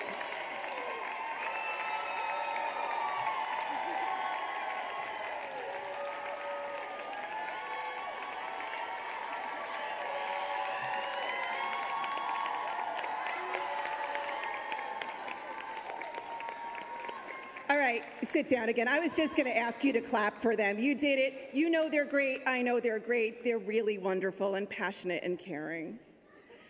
Thank you all for coming and being here tonight. The commencement has ended. Guests, please remain in your seats while the academic procession leaves the theater. The platform party will leave first, followed by the trustees, members of the cabinet, faculty, and then by our graduates, beginning with those in the front row. I encourage all graduates to reunite with family and friends in the lobby or outside.